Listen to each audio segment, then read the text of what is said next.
Hey everybody, welcome to ESL's King of the Hill, coming to you from the Burbank studios here in Southern California. I'm James Chen. And I am Ultra David. We have some great Street Fighter V lined up for you today, of course, as we always do. That's right.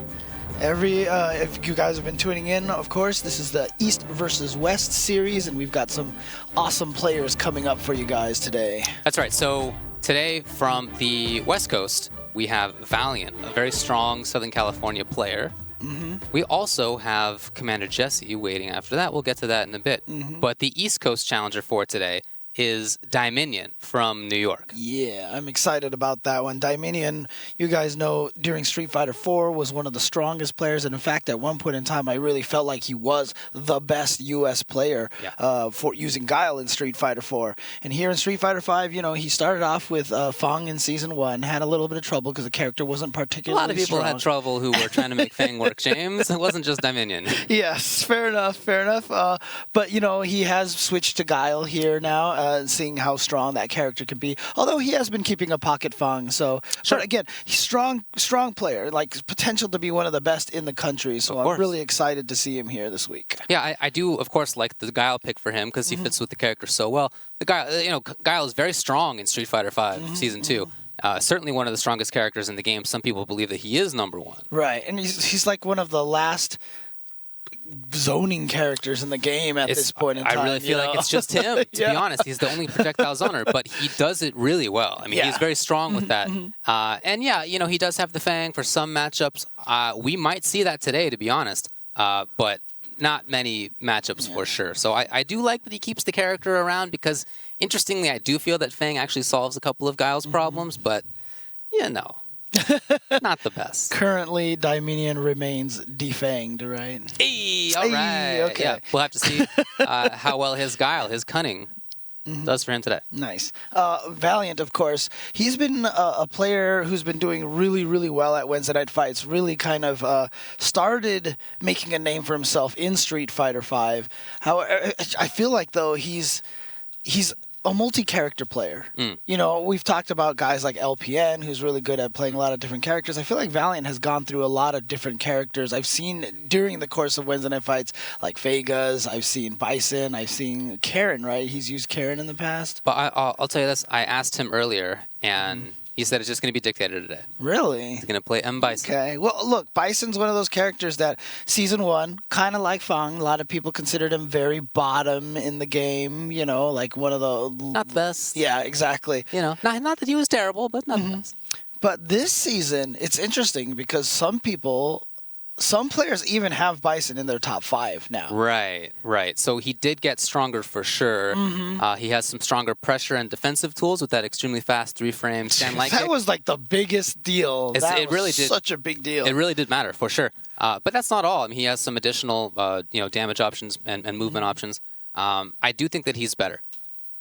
You know, would I have him in top 5? Probably not. But it is, you know, illustrative of sort of where the game is, that there are that many different people who have different thoughts on characters. And I think Bison is a legit character. So yeah, absolutely. I do like him. If that's a character that you're going to play, I think it's a good choice. It's a good character to main. I think so, this season here. And we've seen a lot of Bison players doing really well. We had SD Pinoy on the stream, on this show a few weeks back. So a lot of strong Bison players out there. We also saw one of Momochi's students, Haku, do really well with M. Bison. In fact, made it all the way to the Topanga A-League. That's right. And Momochi himself even played Bison at South by Southwest. That's right. Oh, man. As subterfuge, I guess, you know.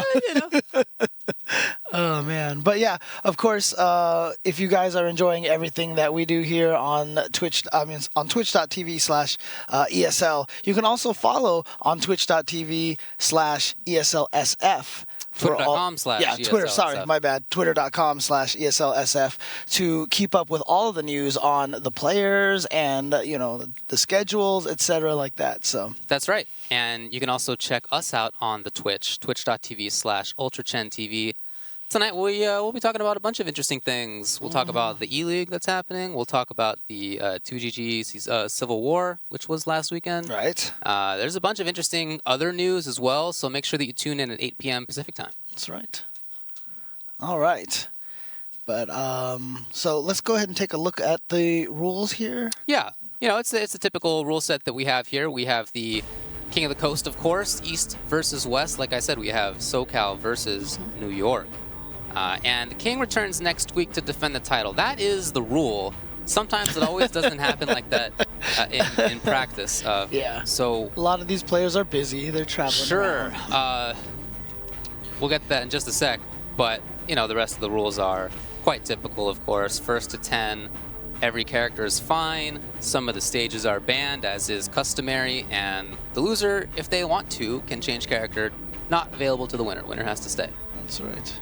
And, yeah, let's check out this bracket. Like I said, it will be Dieminion versus Valiant. Commander Jesse is waiting in the wings. He's the pseudo king. I think that's what we called him last week. So basically, we had the king, which was Smug. He couldn't make it back due to school and such. Yep, other obligations. And so Punk came back here, and Punk was the interim king for a little while. Correct. But then, you know what? He beat Smug at a couple of events, and he had just been dominating so well that he became the official king. He was the king. But as you mentioned, you talked about E-League. Yeah. He's at E-League right now, and he is doing extremely well over there. That Group A was, I thought, the strongest of the groups there, and he dominated it. Yeah. He just blew everybody away. Exactly. Not only in game, also in interviews. And I'd like to thank ESL for providing the platform which he learned how to interview. Nice work. Nice work. That's good practice. Needling a little bit. Yeah, no, but he unfortunately wasn't able to return yet. So Commander Jesse is still going to be, I guess we could upgrade him to interim king now instead of pseudo king, but it's just, we'll look into the rules of monarchy. It can be complicated. I'm sure we'll find an appropriate term. Yeah, exactly. But so the winner of these two players right here, Valiant and Dieminion, will go up against Commander Jesse, who is the king for now. Exactly, yeah. Regardless of which player ends up there, it's going to be really interesting to watch. I like, not to say that I think the matchup is great, but I enjoy playing Dalsum against all the sort of available characters, Guile, Fang, Dictator.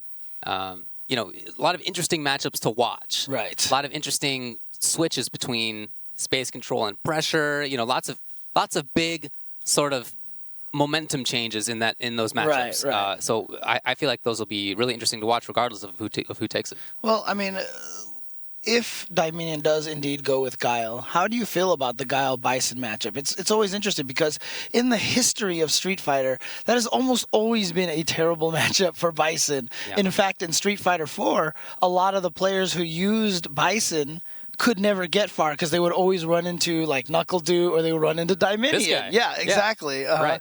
No, I definitely think it's better than that in Street Fighter 5. I feel like this is probably the best that it's been for a Street Fighter game. Yeah. When it comes to Dictator versus Guile.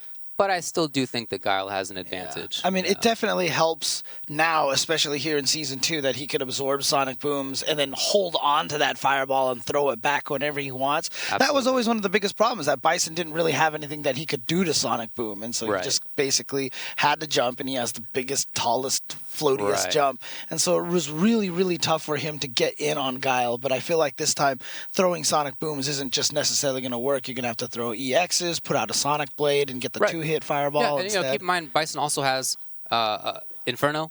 Yes. That can interrupt fireballs or prevent them from moving. And that EX Devil's Reverse is a way to move without having that big old floaty jump. Right. It does have some invincibility frames when the punch comes out, so you can get through anti-airs. Who was it that we were watching that like Guile activated the V trigger through like 4 Sonic Booms and someone did a Psycho Inferno and just like ate every fireball? I remember seeing that, but that was sick. I've done it. So, I'm not sure. That probably is not what you're talking about, but I've seen it happen because I've done it. It was so sick, but yeah. So it's going to be really interesting to see this match. I can't wait to see how these two play. And I'm also really excited to see if Dieminion does switch to Fong at some point in time. Yeah, I think I would look for Guile in this matchup. Oh, yeah, for sure. But I'm not so sure about that against Commander Jesse if that comes up. Okay. Well, we'll see if that comes up. But for now, we're going to go to a break, and we'll be back with more at ESL in a bit.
All right, well, before we get into the actual gameplay, let's talk a bit with the players, starting off with Kevin Landon, a.k.a. Dieminion.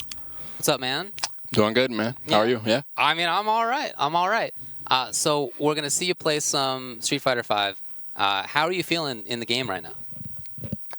Well, I'm enjoying it a little bit more now that I understand certain intricacies about the game. Okay. Like what? Just like proximity, attacking, and little things just to make certain matchups better. So. Okay. Are you you played a lot of Fang in Season 1. Are you playing Fang still? Are you playing Guile? What's going on? I play Guile mostly now. Fang I use for certain matchups though, because even though Guile is that good, he still doesn't win every matchup. Makes sense to me. So, what would you play Fang in? Probably like Balrog, Dhalsim. Aha. That's what I was going to ask. Yeah, the Dhalsim. So I guess we'll get to that in a second. But, in order to face a Dhalsim, you have to get through a Valiant, who has been playing Bison, Dictator. You guys had a long, just casual sets before this happened. How do you feel first about playing against that character? Well, I play quite frequently against Bison from Canada, LES. Okay. And he's pretty competent with the character. He knows a lot of specific things. So, but I usually play Fang versus him. Really? Because in Canada, they don't have a Fang. Uh-huh, okay.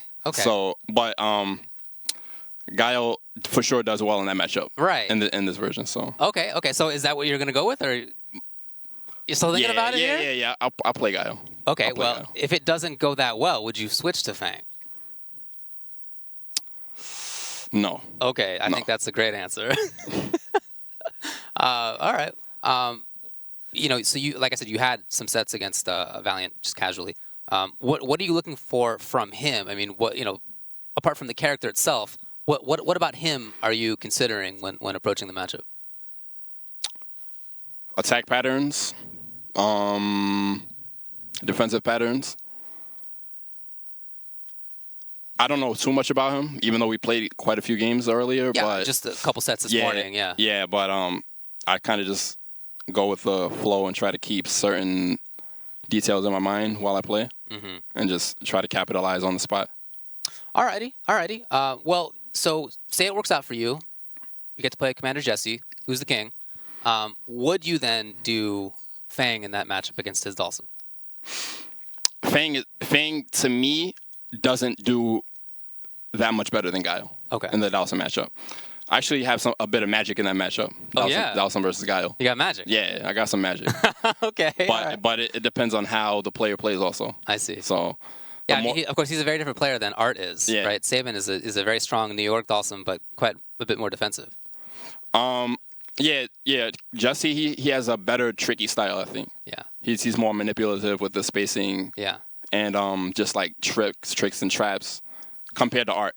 And I've been doing a little bit of lab work with a guy. Okay. So I have a bit of stuff in that matchup. Okay, I'm not going to make you spill the beans beforehand. You can hold on to that stuff.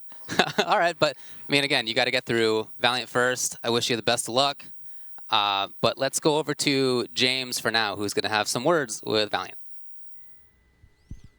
All right, I'm here with Mark, a.k.a. Valiant. How's it going? It's going good, honestly. It's going really great. So you've been a strong player at Wednesday Night Fights recently. You've been really doing a lot of stuff since Street Fighter V came out. However, tell people about your full history of fighting games. Were you playing before Street Fighter V, of course, right? Yes, I was. And I was playing ever since the beginning of Street Fighter 4, and I played Fei Long. And I was inspired by Fudo to try to learn how to play Street Fighter in a fundamental, ground-based, type of style. And I've been playing ever since then. I've learned from Hugo 101, who was my teacher in Street Fighter. Yeah, so I've been playing ever since then. Okay. Well, so like I said, nowadays at Wednesday Night Fights, you're almost always ranking very high up there. What do you feel like was the difference? What changed, or what kind of epiphany did you have that got you to this point? That's actually a great question. This time around for Street Fighter 5, I actually sat down, like instead of kind of like hijacking Fudo's tech, in Street Fighter 4 and kind of like, well, he did Rekka there. Oh, screw it, I'm just going to do Rekka. Like now I'm like, okay, well, I'm in the lab, how can I make Bison, do well in this matchup? Or how can I turn a tool that, other people see as useless? I'm kind of like trying to find my own, little recipe to playing Bison differently than other people.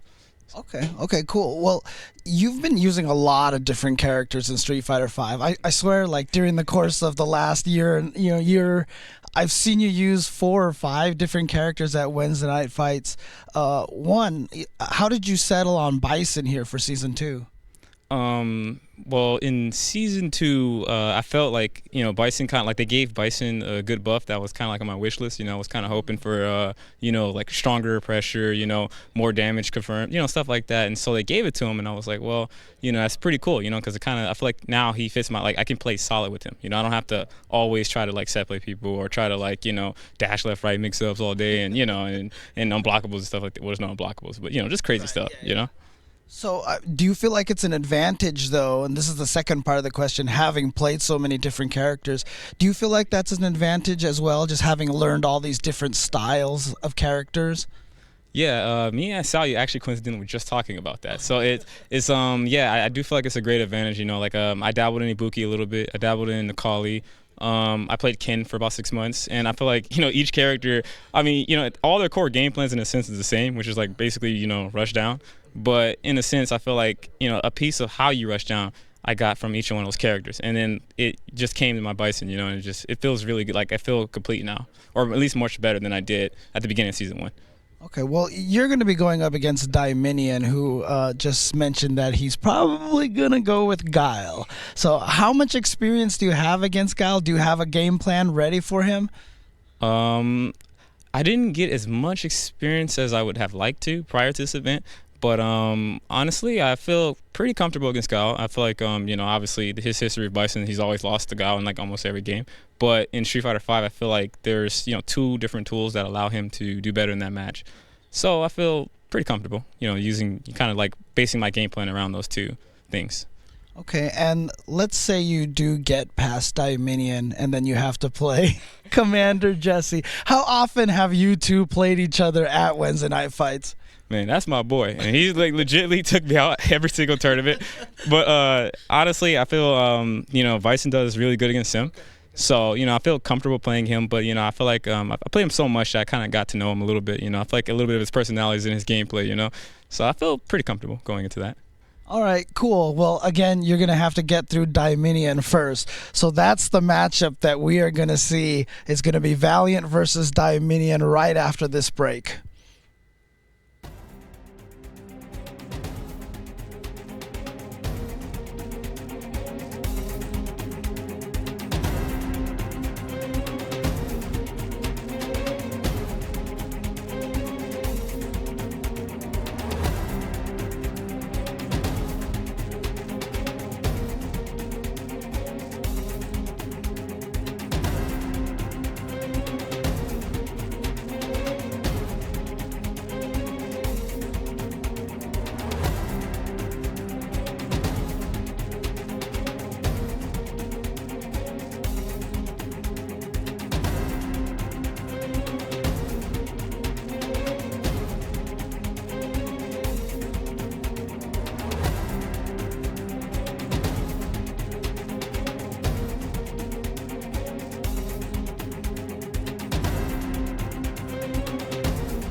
Hey everybody, welcome back to ESL's King of the Hill. We've got a great match lined up for you guys here. Yeah, again, so it's going to be Dieminion from the East Coast, from New York, and the West Coast rep is going to be Valiant from here in Southern California. Expecting Bison versus Guile. Mm-hmm. And as we mentioned, this is almost kind of like a classic matchup. We've seen this since Street Fighter Champion Edition, and in fact, in Champion Edition, that was pretty much all you saw at some point in time because they were number 1 and number 2 characters. Pretty crazy in that game, all right? If you think of a top tier in this game, that is a totally different story than how CE Bison was, especially. Yeah, CE Bison, of course, was probably one of the most broken characters. Pretty wild. But, you know, it's a matchup that I played a lot in Super Turbo. Bison is my secondary character in that game, so I've certainly run into a ton of Guiles, very tough in that game. Saw it a lot in Street Fighter 4, tough as well. I think Valiant's right that it's not as bad in Street Fighter 5, as we mentioned before, with the V-Skill Absorb, and then the later release, you know, with the Inferno, with Devils. I do think he has better ways to move around fireballs. I mean, Bison is never really... Oh, I mean, I guess in Alpha 1, he could throw his own fireballs. In the Alpha series, he had his own fireball. But yeah, it's a completely different character. Yeah, but and maybe CVS2, different story, but again, pretty different character. Yeah, but I mean, in this style of Bison, the no fireball, scissor kick heavy Bison, he's never had a way to defeat the fireball. And so it's always been a problem for him. Like, the Shotos could trap him in the corner with fireball traps. Guile was, like I said, he was Bison's demon in Street Fighter 4. Sure. And now it's a completely different story here in Street Fighter 5. So. Well, it still is difficult to deal with projectile zoning from Guile. Guile is really the character who does it. So we'll get to see how Dieminion plays. Of course, that is his preferred style. You know, he wants to play the distance game. He wants to play the zone. He wants to play patiently. He has fantastic defense. I have felt for the past half dozen years that he is one of the best when it comes to defense. So there you go. That's the matchup. We got Valiant on the right in gold Bison. Right there, just starting with a miss on the fireball absorb. But, I mean, that's the interesting part, too, is that Guile can be played fairly offensively as well, as we see Knuckle do. But, oh, I love the timing on the dash. Yeah, oh, that's going to be right. So, again, multiple tools to get around fireballs, not just jump. Although we've seen jump and now pressure. Oh, he just missed the timing. Yeah, and that was so close to stun. Dude, he baits out the EX flash kick. Ooh. No. Crouching heavy V trigger cancel and then just missed the combo afterwards. I mean, this is the game number 1. They did play some sets a little bit earlier, but, you know, once the match actually starts, the nerves kind of kick in. You know? Yeah, of course, it could be a different story. And these players play at such a level where, you know, when you're playing a set before an event like this, you're not necessarily playing your legit stuff. Right? Exactly. You might be trying to give some false info. Although Valiant was playing his Bison. He was. Oh my god, another crush counter, just like that, a stun. You see the damage output, you see the stun output on this character. Yeah. Huge, that red bar is big. And that right there, that the Psycho Ball basically just lets him cover both wake-ups. Hey, very nice. You walk back. Man. I love that. That's about as good as it gets for a Bison player, right? You get a hit early, you get big damage and stun, you get a follow-up, big damage, and the actual dizzy, and then you're sitting pretty at that point. And that's also one of the nice things that Bison has is that, you know, he can cancel just the regular head stomp into the Devil's Reverse. That, of course, has always been a Street Fighter 5 thing. You're right about Guile being able to pressure. I do like his pressure options in Street Fighter Season 2. Punish, yeah. And the cool thing about it, too, oh my god, that wasn't even reversal. No, he delayed it first. Oh, another big time? He has super... Yeah, okay, all the meters. Oh, wow, trying to get to the other side. Now, unfortunately, puts himself in the corner, gets himself close to Chip, and there's that 3-frame standing light kick. That's so threatening now. That's why Dieminion's not hitting any buttons. Oh, that's going to keep going. Yeah. All right. Oh! Yeah. Had he just stopped, it might have hit him, but... It worked out. It worked out for him, But you see what I mean about that as a tool around Fireball's Devil's Reverse? It's more controllable in this game than it typically has been, and that allows him to sort of navigate around in an interesting way. All right, so there you go. Valiant's going to take game number 1. But, I mean, the interesting part is that we talked about Dieminion in Street Fighter 4 Guile, is that he always really liked to play defensive. And so we would, you know, I was expecting to kind of see that here, but you can see that Dieminion really has developed a strong offense for Guile as well. Well, that's very important in this game to have offense. That's really what Street Fighter 5 is about. They've specifically designed it like that. So I like that he's playing that style. And keep in mind, it's not like he has to take big risks in doing so. He's not a big 50-50 type of character. He's a frame trap character when it comes to pressure stuff, and it's all basically safe. It's just a question of, you know, do you want to get pushed out? You know, how quickly do you want to give up potential pressure? And of course, you know, with the upside down kick, he doesn't have to worry about shimmies as much. It's just kind of a natural frame trap. Oh, here comes Val. Oh yeah. That's what such a powerful tool for Bison there. If he predicts the jump. Look at this green up there. This is really similar to the last game here. First round went to Dieminion. Again, this time it's perfect. Last time, second round was close to a perfect. Right. This time, a perfect. Woo. All right. Now Dieminion, oh, gets the crush counter, fierce right to the face. And now this pressure here, getting him all the way into the corner, not a counter hit on that knee, so he wasn't able to get the combo afterwards. But there we go, EX Sonic Boom into the corner. Right. Trying to pressure still. I love the counter there. Yeah, go air to air, challenge it. Oh, if he had hit a button on the way down, he might have get it, but what a timing on that dash. Yeah, even regular dash has some invincibility frames in the middle of it. Oh, that's quite insane. Ooh, that was probably an execution error. It looked like he tried to walk forward, and I don't know, it was like lingering. Again, another little counter to it. Oh, didn't make it through, and big great potential now. Super conversion for Dieminion. He saw that he was getting hit by the Sonic Boom. He knew he had time to dash up there and get the conversion off of that. Beautiful stuff to Dieminion. 1-1. So again, the pressure's looking good from Valiant, but we saw some good pressure from Dieminion too. And if he can continue to deal with Devil's Reverse, then that's a huge way to shut down Rise's approach game. There are enough options in Devil's Reverse that it's hard to find one counter to all of it, but certainly each one of them has counters. Right.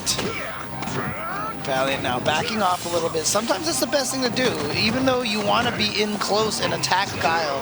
When he establishes that mid-range, sometimes it's just better just to back off and reset the situation. And see, there you see the benefit of that. He ran away, and now he found his timing in, and he has all the control that he wants. Hold on, though. It switches just like that. Looking for Crush, didn't come. Oh, wow, an early flash gate is going to get a second one. Beautiful stuff. Pressuring still. Okay, you just wanted to activate. Wow, okay, Fierce worked. Yeah, it's just stuffed the Sonic Boom, but he wasn't actually expecting to get hit by that. Oh, yeah, Dieminion's going to take it with that upside down kick. As we mentioned, such a good auto frame trap tool.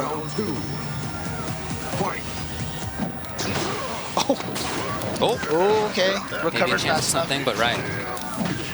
Oh, I love the little walk forward first. That was really nice. Nice. Now we have the corner. How often have we seen the corner already? Look at that orange. Oh, no, it wasn't there. What a jump back. That's a new way to blow up a shimmy attempt. Just blocked. He was patient. And then, wow, he found the hole. That's something that Dieminion's always been great at. His defense is not just about blocking. It's about finding the exact moment to bring some option out.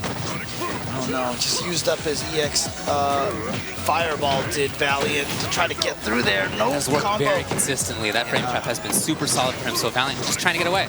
Reset the situation a bit. No more super. Yep. So that's definitely a plus. But oh, boy. Yeah, there's that floating jump that we talked about. He finally had an opportunity. I love the EX for Dieminion. He knew it. Smart. He knew that he was going to come at him with the EX fireball, so he threw out the with the V skill response. So he threw out the EX to make sure that he had that absorbed. And then at the end there, look, it's possible to dash through a fireball as Bison even without V-Trigger. It's just there's only a couple frames in there where you have projectile invincibility, so not easy to time. Wanted to get close. It's really interesting how much Valiant really relies on the Psycho Axe. He just likes to walk up to you and just try to Psycho Axe you. It's so good. Yeah. Why not? I mean, you're trying to be fishy about his spacing, where he's being. Yeah, you see him moving around a lot now. Crouching light punch anti-air, okay. Yeah, it lowers his hurt box a lot.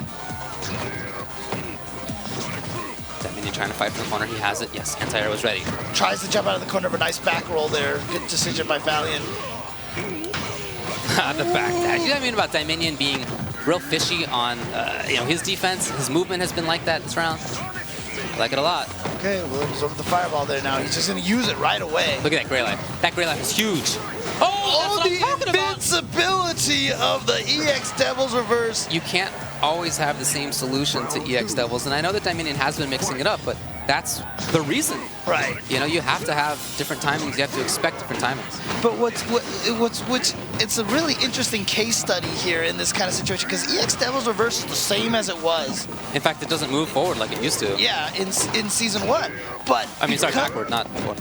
But because Bison is so much better now, everyone notices it, and people have started complaining about that move. Like, it just shows you how much it changes when the character is a threat, right. you know? Yeah, changes to other things have big drastic effects on other things. And Dieminion is going to spend all that meter to take that round. Wow. And notice how a bunch of that round happened. It was him moving forward, it was him pressing, keeping up. So while, you know, he just as a person always wants to find that space from afar, I like seeing him go in this game. Ooh, gets the crush counter. Nice conversion. Big damage off of that, and then dashes right up, gets the perfect meaty timing. Has to use a V reversal to get out of there. Nice. Oh! Yes. Oh, wow. He's finding the big moments now. Yeah, great round for him so far. Still, and yeah, he there gets, it is. oh, the stun, and it's going to get it. Give it to Valiant. All right, so we're tied now. 2-2. Yeah, I have liked watching the back and forth so far here. I like some of Valiant's pressure options. I like that you know, the V skill release into down forward fierce. I thought that was a cute little frame trap. Dieminion took the bait. Yeah, the interesting thing about Valiant here, I mean, in SoCal, we obviously have one of the greatest Guile players right now, and that is, of course, Chris G. But Chris G doesn't head out to Wednesday night fights as much, so I'm not sure if Valiant has really had the opportunity to practice against a Guile of that caliber. And outside of him, I don't know if we have any Guiles that can be considered at Dieminion strength here in Southern California. Well, there are very few of those in the world. Now he's got to fight his way back. And I'm surprised to see Dieminion take bait, but lucky for him, he doesn't get punished too badly. Yeah, I'm just not sure he didn't have the charge because he was moving forward on the Devil's Reverse at the end. Oh, yeah, nice. Just got clipped at the tail end of it. Now moving forward, as you can see, wants crush, trying to build some pressure for himself. Just gets tossed back in the corner, goes for another throw, and then the meaty. Yeah, getting thrown in the corner, back thrown in the corner like that for Guile sets up a perfect meaty timing on that crouching medium punch. Oh yeah. You see both of the players kind of fishing for that crush counter. That's an important tool for both of them. Yeah. Now he has that from pretty far away. Trying to approach, trying to pressure. All right. I love that buff in Season 2 as well, to get that follow-up to hit a lot more often. It feels so satisfying as a See the fight. movement from Dieminion? Expecting it. And now he has full screen control. He's got a shifty Bison he has to play against. A lot of great movement potential.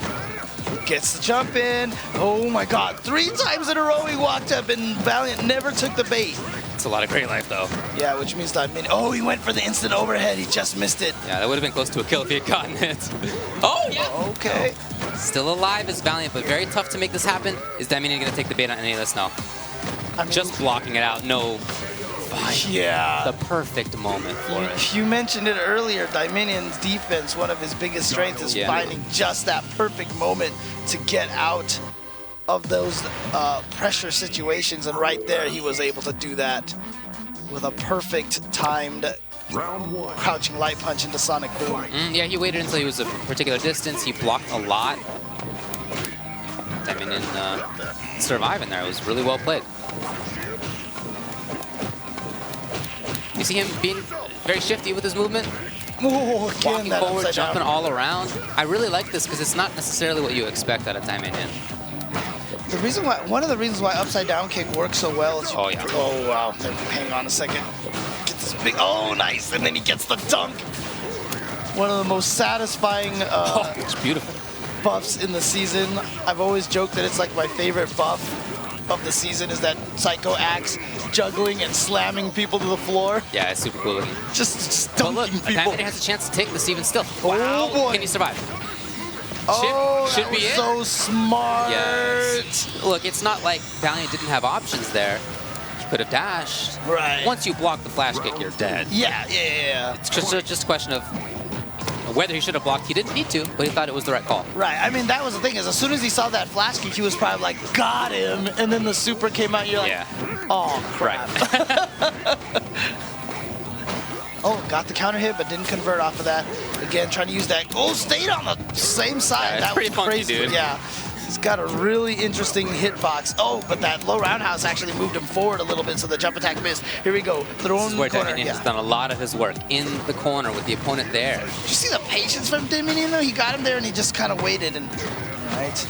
And again, you can dash through them and actually combo into your specials, because remember in V-Trigger, Bison doesn't need to charge his special moves when he cancels them. Right. Okay. Blocking out. Yeah, I like.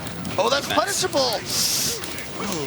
Yeah, just one mistake in Psycho Axe is going to cost him that game. I still feel like this is close, but in the score, We're starting to see some separation here. We have Dieminion now at 4-2, and not just that, but he's won the last couple of games 2-0 in rounds each.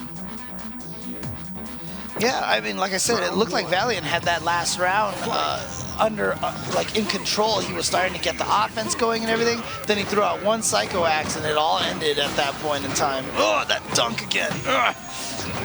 That's just so satisfying. He's a super sick character, James. Yeah.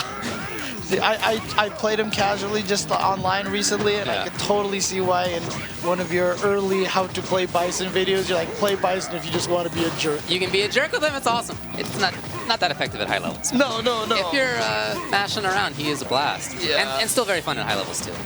All right, using that fireball to get in. You see how he just used that as a shield to get in, gets him with a head stop. Tries to bait out a flash kick again. Oh, the invincibility startup on the V-trigger boom actually helped him, but can Dieminion finish him off here? No, it's not going to be quite enough. So he sends out one. Yeah. The approach still overhead. Oh, and then he ended up dashing into the EX Sonic Boom. No, and Dieminion, yeah, he's going to continue forward here. I love Dieminion putting himself at that spot. It was a no-risk, some reward spot, and all you needed at that moment was some reward. Nice conversion. Oh, again with the upside down kick. Dieminion, the mix-up master.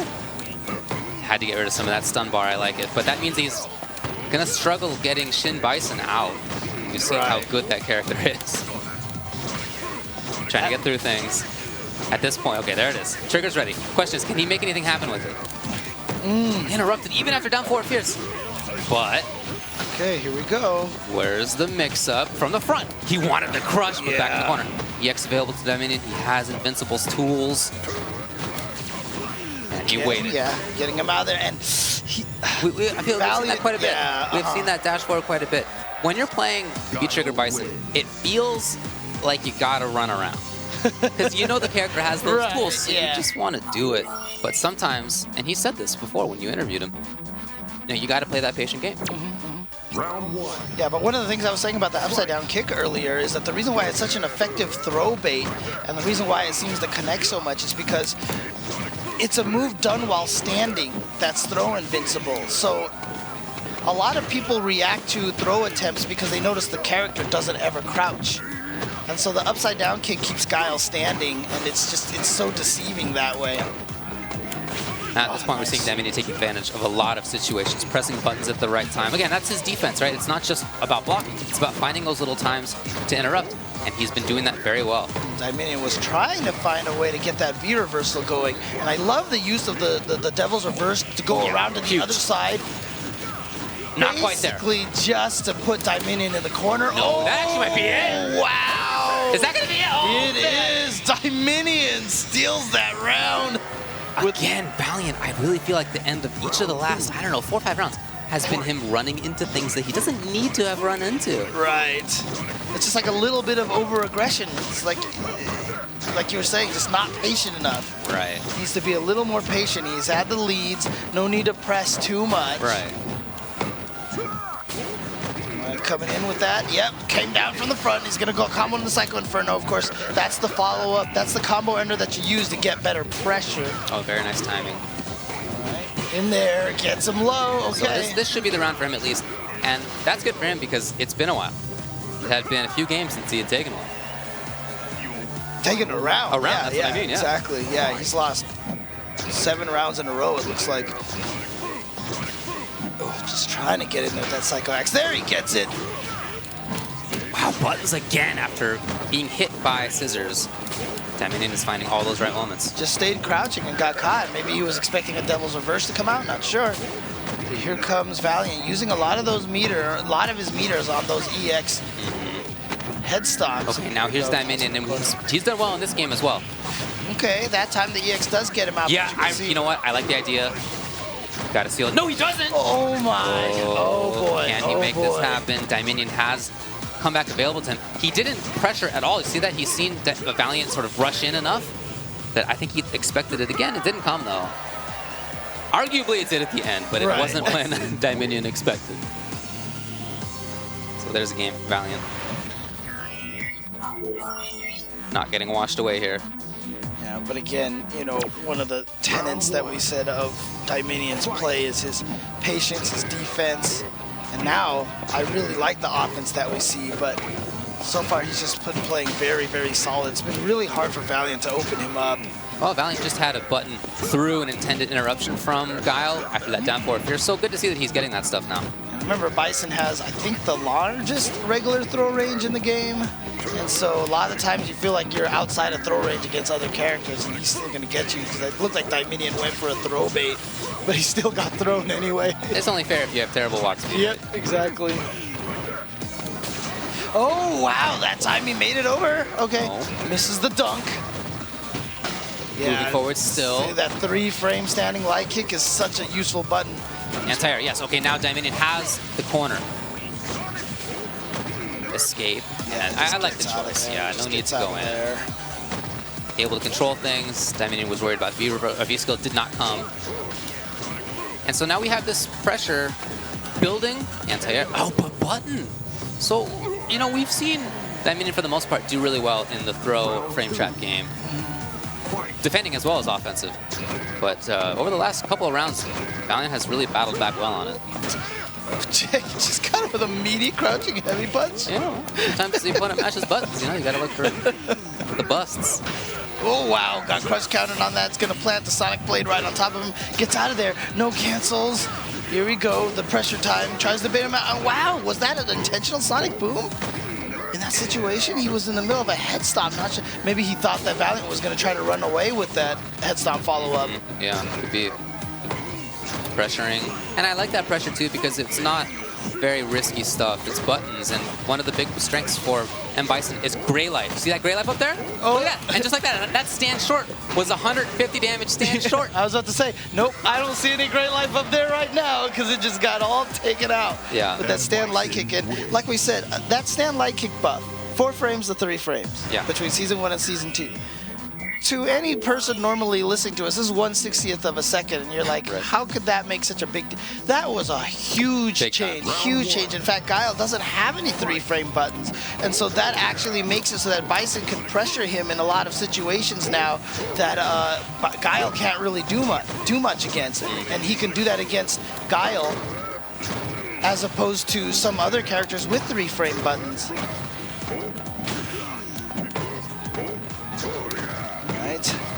Valiant really trying to impose with that Devil's Reverse. It's good, but maybe a little too much. Now in the corner. Oh, he went for the fourth. He went for the fourth one. I like it. I think there might have been an expectation of cross there from Dieminion. That's not what came. All right, here's that pressure. He's using the EX scissor kick to stay in. Goes the other side. He expected that Dieminion was ready. Now he has his own trigger, which means he can really control the situation. EX, a couple of times Valiant waited out this one. Oh, slide. Interesting slide, yeah. Kind of got him out of that situation. Dieminion, okay. Now here we go. V-trigger time. Yeah, just keep. Oh, he went for it. He went for it. Using the EX Devil's EX Stomp, I guess, in that situation is a smart tool, but that's why Dieminion was looking for it, and he got the dash forward right underneath. So Valiant's been trying to even it up, but Dieminion is intending to keep it far. Oh wow, the head stomp did not connect. Now chance for pressure, chance for movement. This zoning game now that he made it through. He made it through. Gets the back throw too to put Dieminion in the corner. Didn't go for the meaty Psycho Axe, however. Comes back down, gets the hit. Dieminion caught touching buttons. Get back down there. Where are you trying to jump to, Guile? Dunk him with that Psycho Axe. Blocking now from Dieminion. No V-reversal either. Yeah, he just wanted the trigger. All right, tried the V-reversal there to get something going. Coming back down. Oh, gets the counter hit. There we go. It's big stuff. Final round. So satisfying to get that crush counter on that Psycho Axe. Oh my god, Dieminion is just going to spend all of his meter right there. Yeah, look, dude, he's probably going to build it up by the end of the round. Why not? Okay, so finally baits out Dieminion into a whiffed flash kick with that EX Devil's Reverse.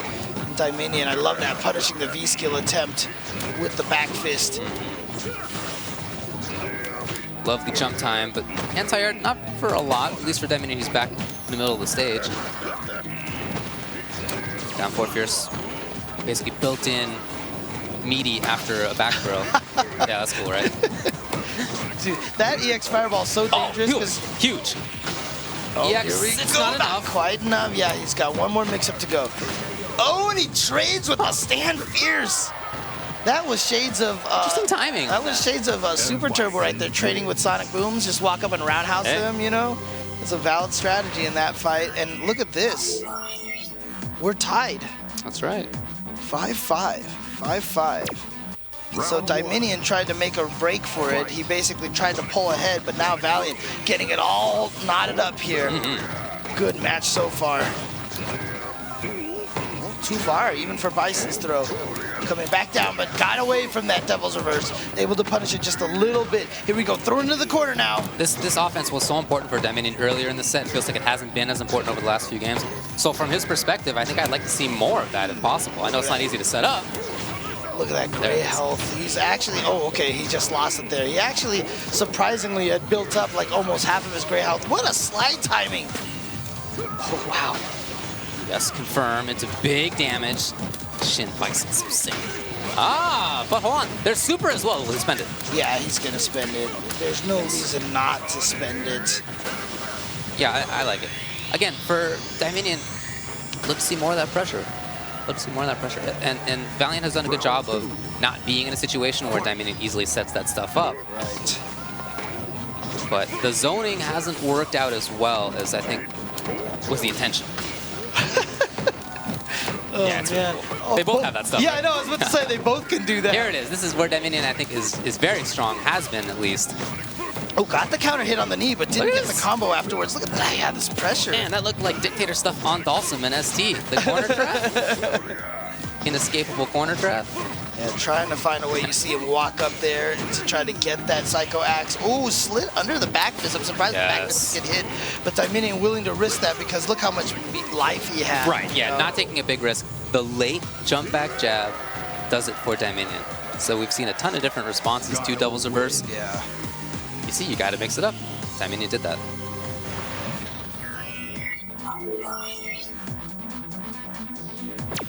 All right, Dieminion. So the first one that he's won in a couple of games. Yeah.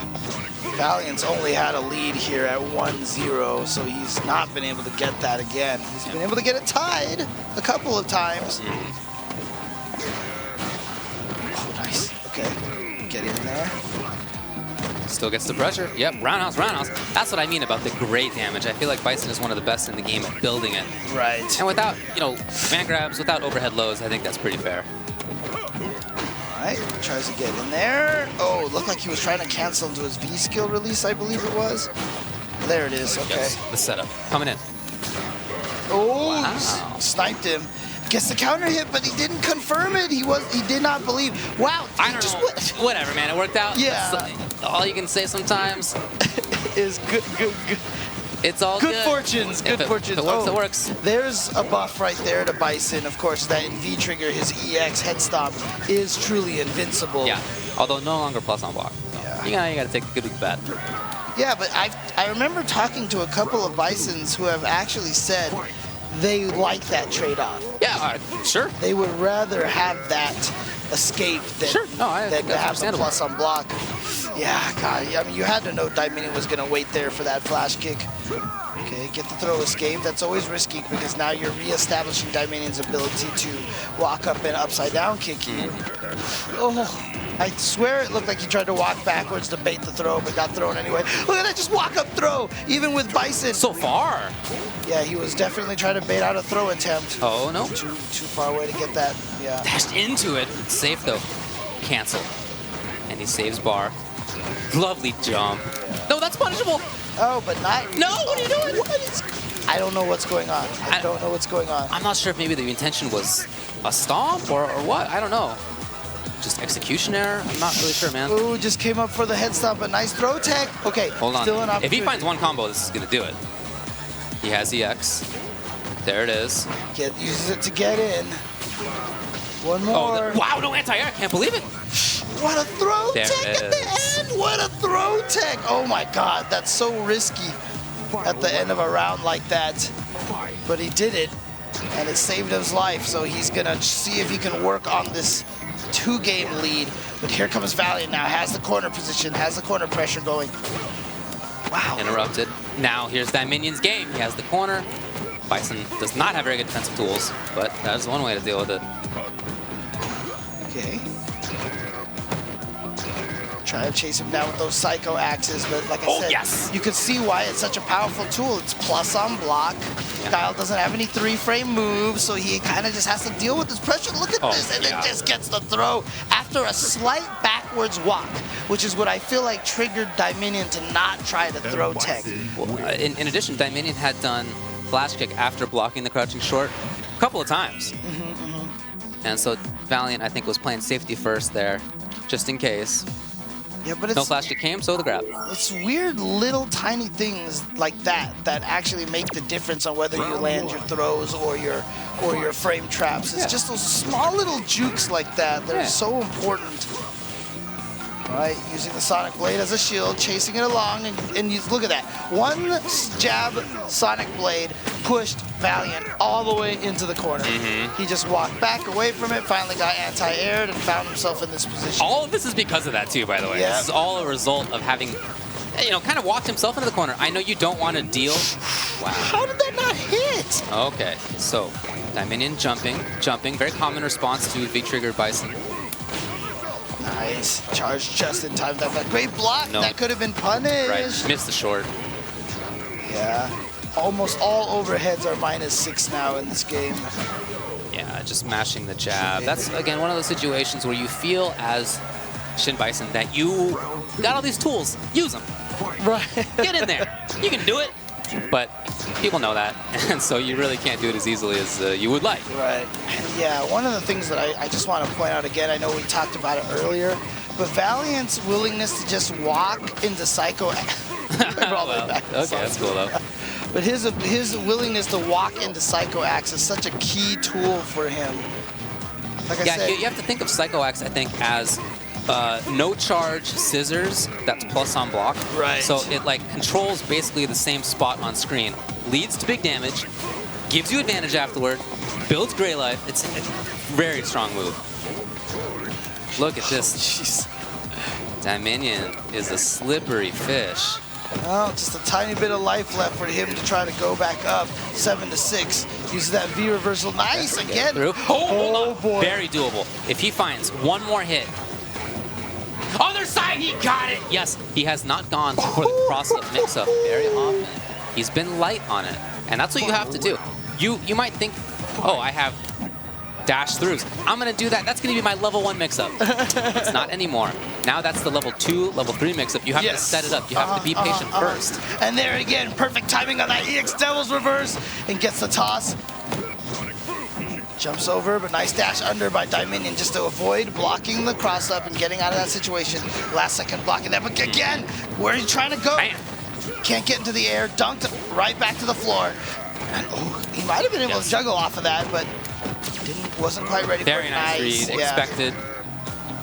Dieminion has a chance to pressure here for the corner, but chose to back off. Okay, well, sets things up for himself. Valiant really wants that bar. He finally got it.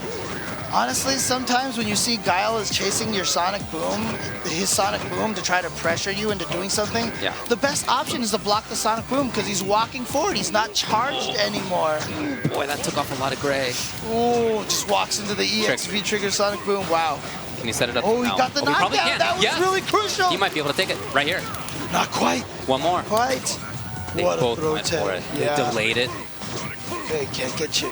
Just block. Oh, wow, that was such a risky. I agree. I absolutely agree. But he did it. Hey, crap. he still has the fireball. But He it's can let it rip scary whenever now. he wants. See, Dieminion now is too scared to throw a Sonic Boom. Sure. Yeah, risky to do anything if you're... Oh, I love it. So, you know what Dieminion just did right there? He just out-patiented Valiant.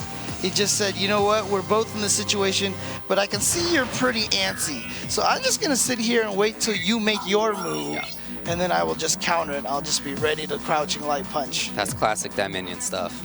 There is a range as Bison where you can release that fireball and then get a free dash forward, and it's pretty tough for opponents to deal with it. But I do think that was a little too close in for that to work.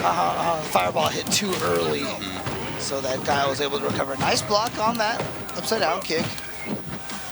Some deliberate forward movement right now from Dieminion. He's really preying on the fact that Bison just does not have strong anti-airs. He has some tools, but they are not the best. I mean, the one good thing right now for Valiant is that there's been several rounds, even some of them that he hasn't been able to make the comeback. But he's always been able to get back into every round. And so that has to be encouraging, so you never feel like you're out of it. And I like the patience.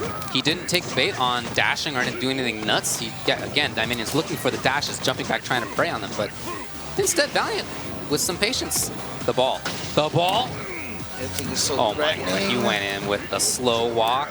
He still got the throw. EX? Oh, yeah, okay, that was beautiful using his EX Sonic Boom, but that's a whiff punish right there. Yeah, the crouching heavy punch just missed. So that's going to give Valiant that first round. It's such a close set. Valiant here now 1 round away from tying it right back up again. Great to watch this. I love the little adaptations around a whole bunch of aspects of this game. Whether one of them moves forward or not, or jumps in, whether the Devil's Reverse comes out at what time the Devil's Reverse comes out. The pressure games up close have been varied. Lots of little changes. I love watching the way Valiant is approaching this matchup. I think he's doing such a great job with this. But having said that, you know, he's doing a great job, as great as you can be doing, being down 7-6. Oh, the fourth one worked? Oh my god, he just kept going, and then he didn't get the combo afterwards. Yeah, bummer, but it's almost like Valiant was so happy that it connected. He was like, it worked? Right. And he didn't expect it. Oh, that nice. Yeah, he's still caught. He's still in a bad spot. Oh, yeah, and there's the stun right there. Valiant is going to take it, and we are at our 4th tie. 7-7 now. It's been tied at 2-2, 5-5, 6-6, and 7-7. It's also 1-1 at the start. No, that's true. Yeah, you're right. So this is actually the 5th tie. Well, that's a sign of a pretty close set. Round 1. Man, it's good stuff here between these two. There were that 3-game-in-a-row set from Dieminion where it seemed like he had made all the counter adjustments, and yet Valiant made his own counter adjustments. Again, these two players, part of the 2 largest weeklies here in the United States, Dieminion, of course, a regular at NLBC, always getting very high over there, placing very, very high. Valiant, like we said, one of the strongest players there too. Very scary opponent to face at Wednesday Night Fights. Pressuring. This is, I think, what I like most for Dieminion, having watched the set so far. I feel like this is where a lot of his best success has come from, is having that corner. It's just hard to get. Yeah, dashes through just so that he can, oh, but he goes for the back throw. Interesting. Puts him out of the corner that way. He was worried about flash. Didn't come. Now, again, one more hit. If you're Bison. Well, if you're Dieminion too. Ooh, okay, good block. Looked like he was trying to bait out a flash kick with that Devil's Reverse. Yeah, good block. Didn't try to press. EX Devils coming in. That touch? Very important V reversal. Oh, he couldn't quite get the V skill out in time. Ugh. Round 2. A V reversal really saved Dieminion. Didn't have to deal with the pressure after the Devils, after, you know, all sorts of stuff could have come up. Yeah, very important tool to use, but it's such an interesting tool, especially in this season, because it's so slow that it's so easily blocked. I mean, they're slower, I should say. Oh, they are. In fact, it's not uncommon that Bison does EX Devils, lands, and blocks V reversals in time, but just didn't happen there. Battling in that mid-range. Look at this defense. I love the walk. Yeah, I love the defense for sure. But I also just love the willingness by Valiant to walk.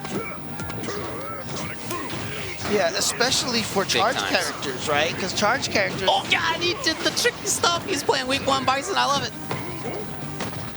It's like you said, sometimes that becomes... Oh, keep it up. How many times? Oh, he went for the trick. Dieminion, I think, had really smoked that out. Oh, nice. Good timing on the EX head stop. And he's getting, that's the 3rd or 4th time we've seen that exact sequence. That EX head stop, immediate dash, crouching light kick. Right. And Dieminion has gotten hit by that so many times. Like, I feel like that was almost like an instant replay. Because that's like maybe the 2nd or 3rd time Dieminion's even got stunned that way. Dieminion now looking for more of the approach. Man, Valiant has run into about like 5 or 6 Sonic Booms, and you can see the damage that it's all added up together. Yeah. Oh, there's that. The zoning game is working out. It is a long-term thing. You're not doing a ton of damage at each time, but if you control the stage the whole round, then you're not going to lose. But here's Valiant now. They blocked it that time, but of course the crouching light kick is... Oh, this is big. Oh, I thought it was a jump. It was Devils. Now he wants to activate. A little late. He tried to do the psycho. I think he already had it and he was throwing the fireball. Oh, okay. Just it takes a little bit longer to come out. Right. All right. Dieminion up, 8-7. Round 1. Each time it seems like Valiant has really evened it up, not just in score, but in terms of how the game is going. Dieminion's been able to take it back. Yeah, I mean, we've had a lot of ties, but most importantly, since going 1-0, Valiant has not had a lead at all. Right. He has still been fighting from behind. God, yeah, that floaty jump is such a problem. Yeah. And that's a big part of why Bison has always lost this matchup, but you see the extra tools he has in this version of the game that kind of skirt around that problem. Well, what Valiant has to do now is not get frustrated, because that's what he's doing right now. I think you're right. He's playing a frustrated style. Oh, and then he doesn't get the punish. Did he not think that he was going to avoid that flash kick? And when he did, he was too late.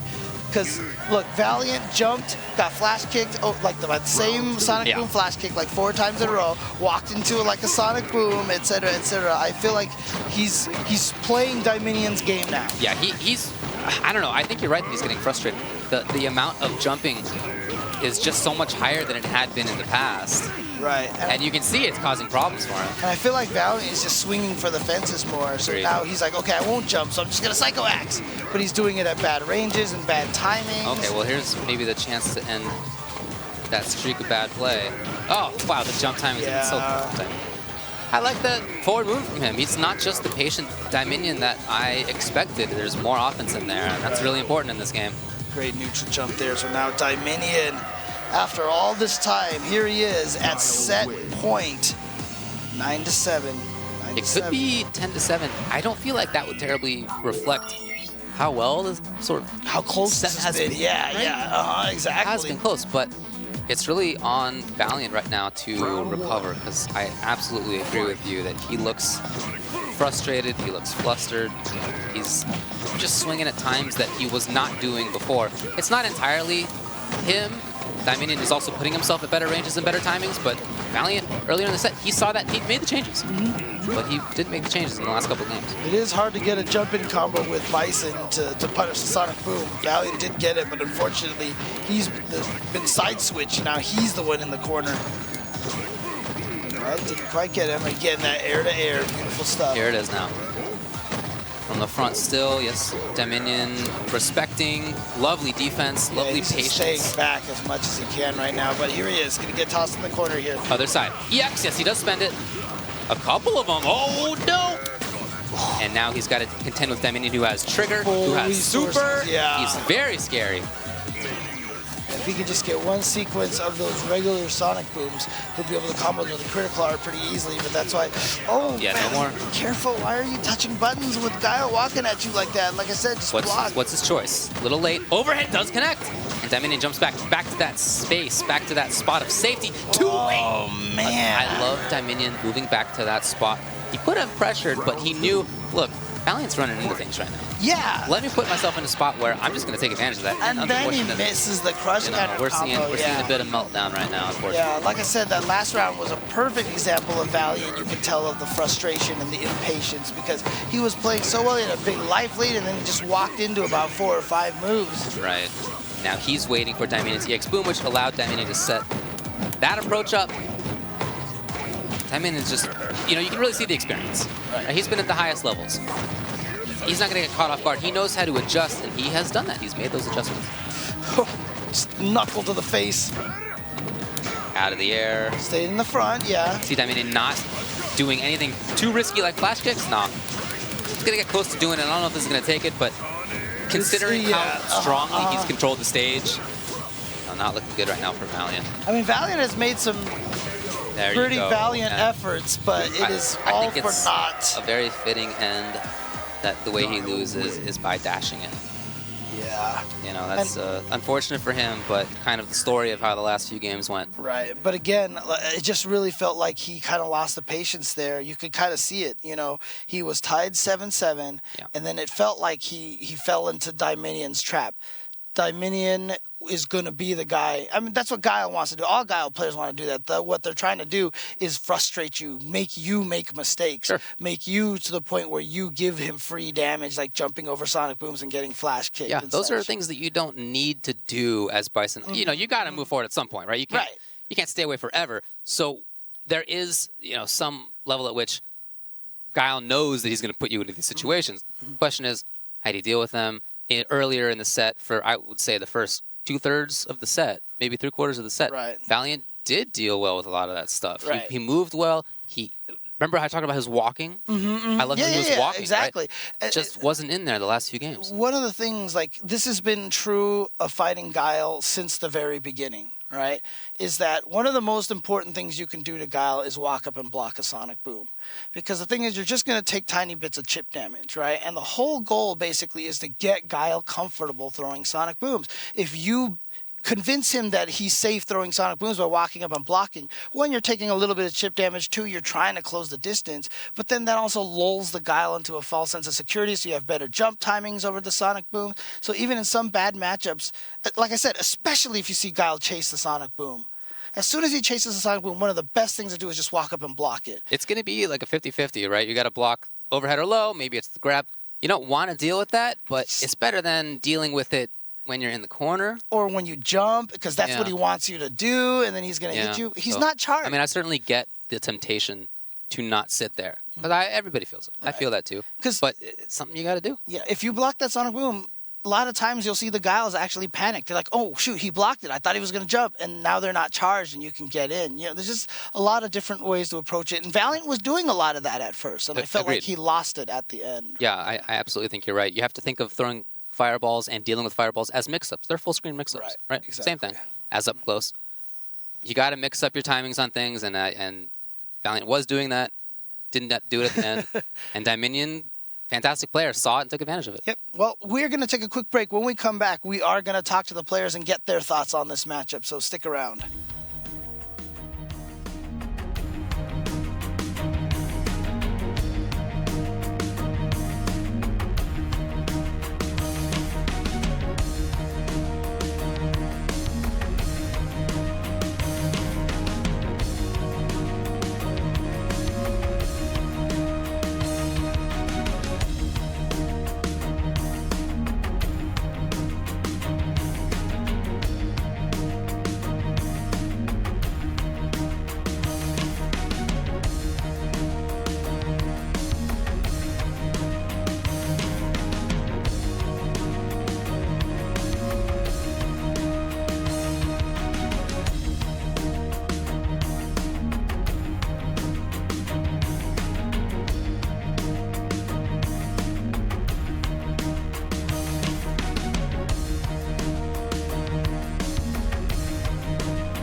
All right, I'm here with Kevin, a.k.a. Dieminion. Very tough set there, very close. Yeah, I had to kind of memorize some things going along, but I think I made the matchup a little bit more tough than it could have actually been. So it started, me and David were talking about this. At one point it was 5-5, and then 6-6, and then 7-7, and then you rattled off a streak at the end and took it. What was it about those last few games? Was there anything specific that you adjusted? Just try to one thing that I noticed around the tie 6-6 was a desperation and offensive momentum. So I just try to take advantage of that and just try to play a more slow pace game instead of a more offensive. Try to trap them more in neutral instead of trying to put myself in a bad spot. So we were talking about this. You're always finishing very, very high up at NLBC, and you're going there and you're playing against some of the best players in the world all the time. Talk to me a little about how strong the New York scene is and how much it helps you in matches like this. Well, the New York top players are really, really something else, especially Smug, Idom.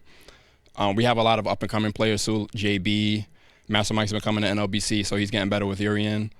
We have another birdie player, Jacob, I think his name is. He's really coming up. So we have a lot of strong up-and-coming talent that can possibly compete with the stronger players.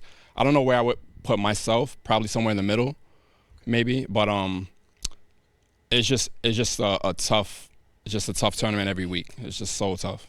I mean, you have to go through guys like Idom and Smug every even Arturo, right? You have to go through all those guys. How does fighting some of those guys like that week after week, how do you feel that prepares you? It definitely helps you sharpen up when you have to play serious matches. Obviously, there's another variable when it comes to like traveling and playing other players and getting that bit of experience. But when it comes to like serious matches, that's probably as serious as you can get. So it just helps you as a better player, become a better player overall. Well, you're going to be going up against Commander Jesse next, who has been doing super well at Wednesday Night Fights, which is the analogous weekly event on the West Coast. So it's going to be one of the best from NLBC, one of the best from Wednesday Night Fights. How do you feel that match is going to go? Well, me and Jesse, we played a couple long sets online. And the last few times it was back and forth. But I think the last set he actually got me. So he's been getting better in the Guile matchup. But in Season 1 we played a lot of Dowson versus Fang. And I'm feeling more comfortable going with the Fang pick in that matchup this time around. So.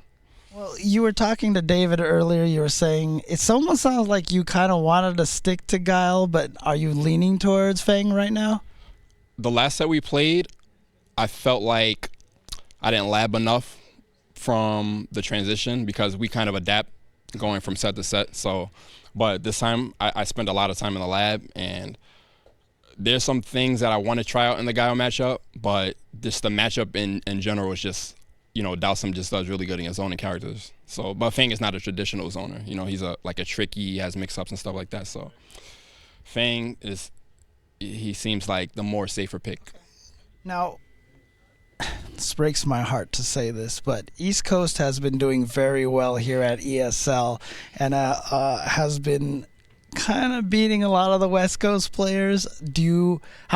Is it important for you to feel like to keep that streak going, to represent, to be able to take down Jesse for the East Coast? Well, I would say just congrats to the East Coast overall, but I don't like to put the East on my shoulders and per se. I like to just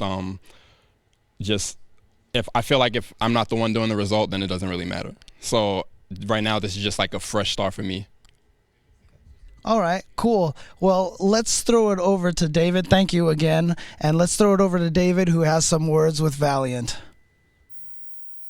All right, man. Well, I'm sorry it didn't work out for you, but let's kind of talk about how the set went. And I feel like in doing so, we can sort of break it into these 3 chunks. Okay, so there was a start where it was even-ish, and you guys were kind of going back and forth. You were showing your different ideas and whatnot. And then he adapted, and it was 3 in a row for him, so it was 5-2.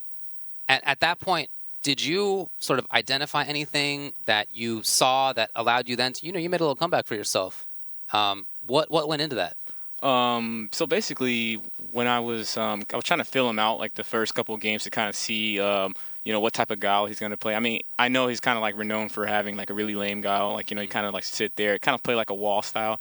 So I was trying to see, what different ways I can get the momentum. And during, I think like around game 2, game 3-ish, I kind of found that he would always leave me a little gap in between his sonic booms. Like he would, sonic boom, leave a gap. And then in that gap, I was like, okay, that's my moment to kind of act, to either force like a dash mix-up game, jump mix-up game, In other words, I was trying to basically kind of like seize the momentum. Yeah. And, try to keep it there. Okay. Towards that end of the sort of 3 game that he had in that first half of the set, I feel like you lost probably 4 or 5 rounds by dashing in or rushing in right at the very end. And then we didn't see that from you for a lot of the set. Like, was that a specific sort of adaptation that you made? Thinking about not putting yourself into that kind of risky situation? Yeah, basically like it kind of seemed like the matches would kind of go in like a sort of flow. Like towards the end of every round, he would get V-trigger or super. So it was kind of like he'll make me guess between, either standing there and blocking the V-trigger and then having to take like, like a +10 mix-up or something. Yeah. or he would kind of wait for me to jump and then flash kick into super. So what I was trying to do is I was trying to like, show him that I was willing to dash. I was willing to kind of like claim space, early on in the set. And even towards, the end, I made kind of a wrong read towards, obviously game 7, like where I, was assuming that, okay, well, he's a little bit timid now because I was landing a lot of crush counters. And Interesting. Okay, so from our perspective, it seemed like the last few games were a case of you sort of getting impatient. Yeah.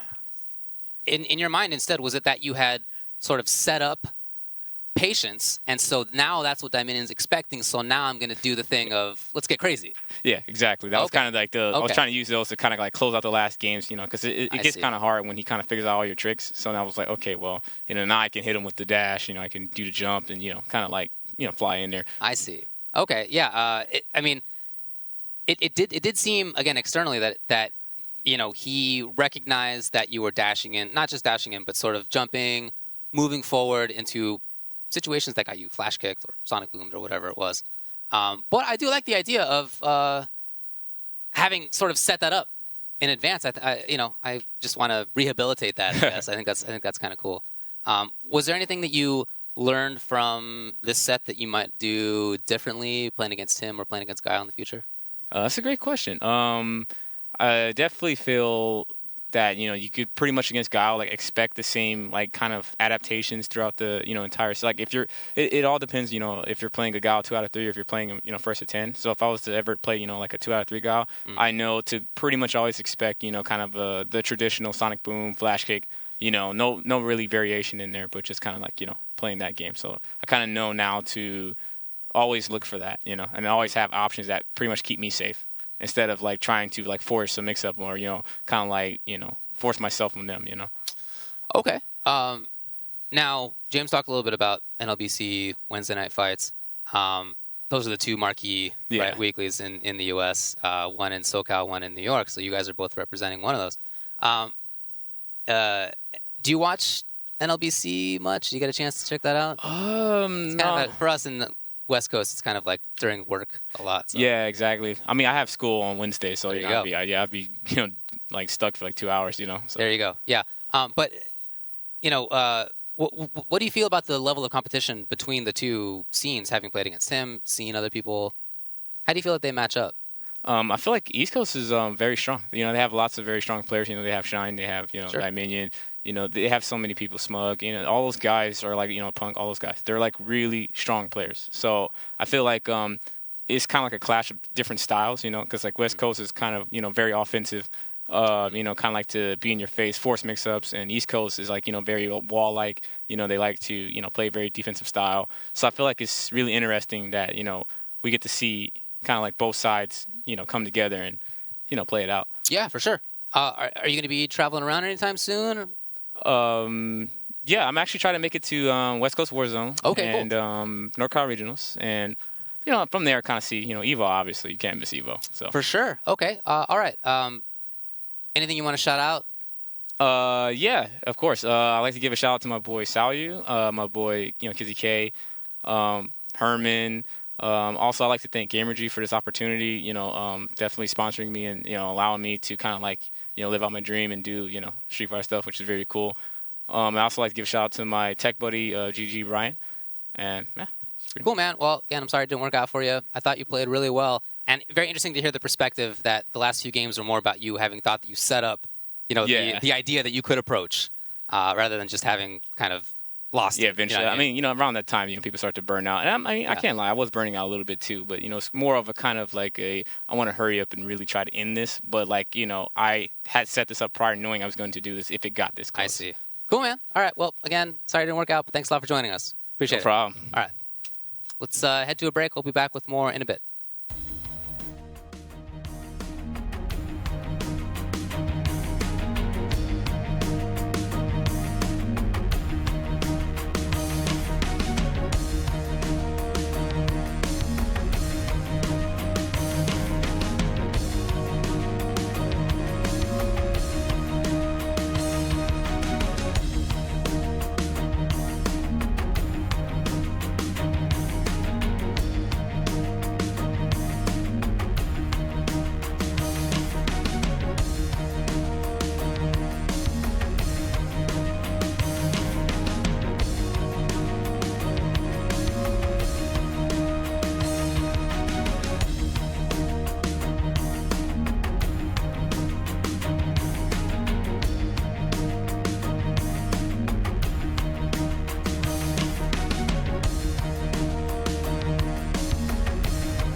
Okay, we're back now. We just saw Dieminion defeat Valiant 10-7. Yes. Great match there.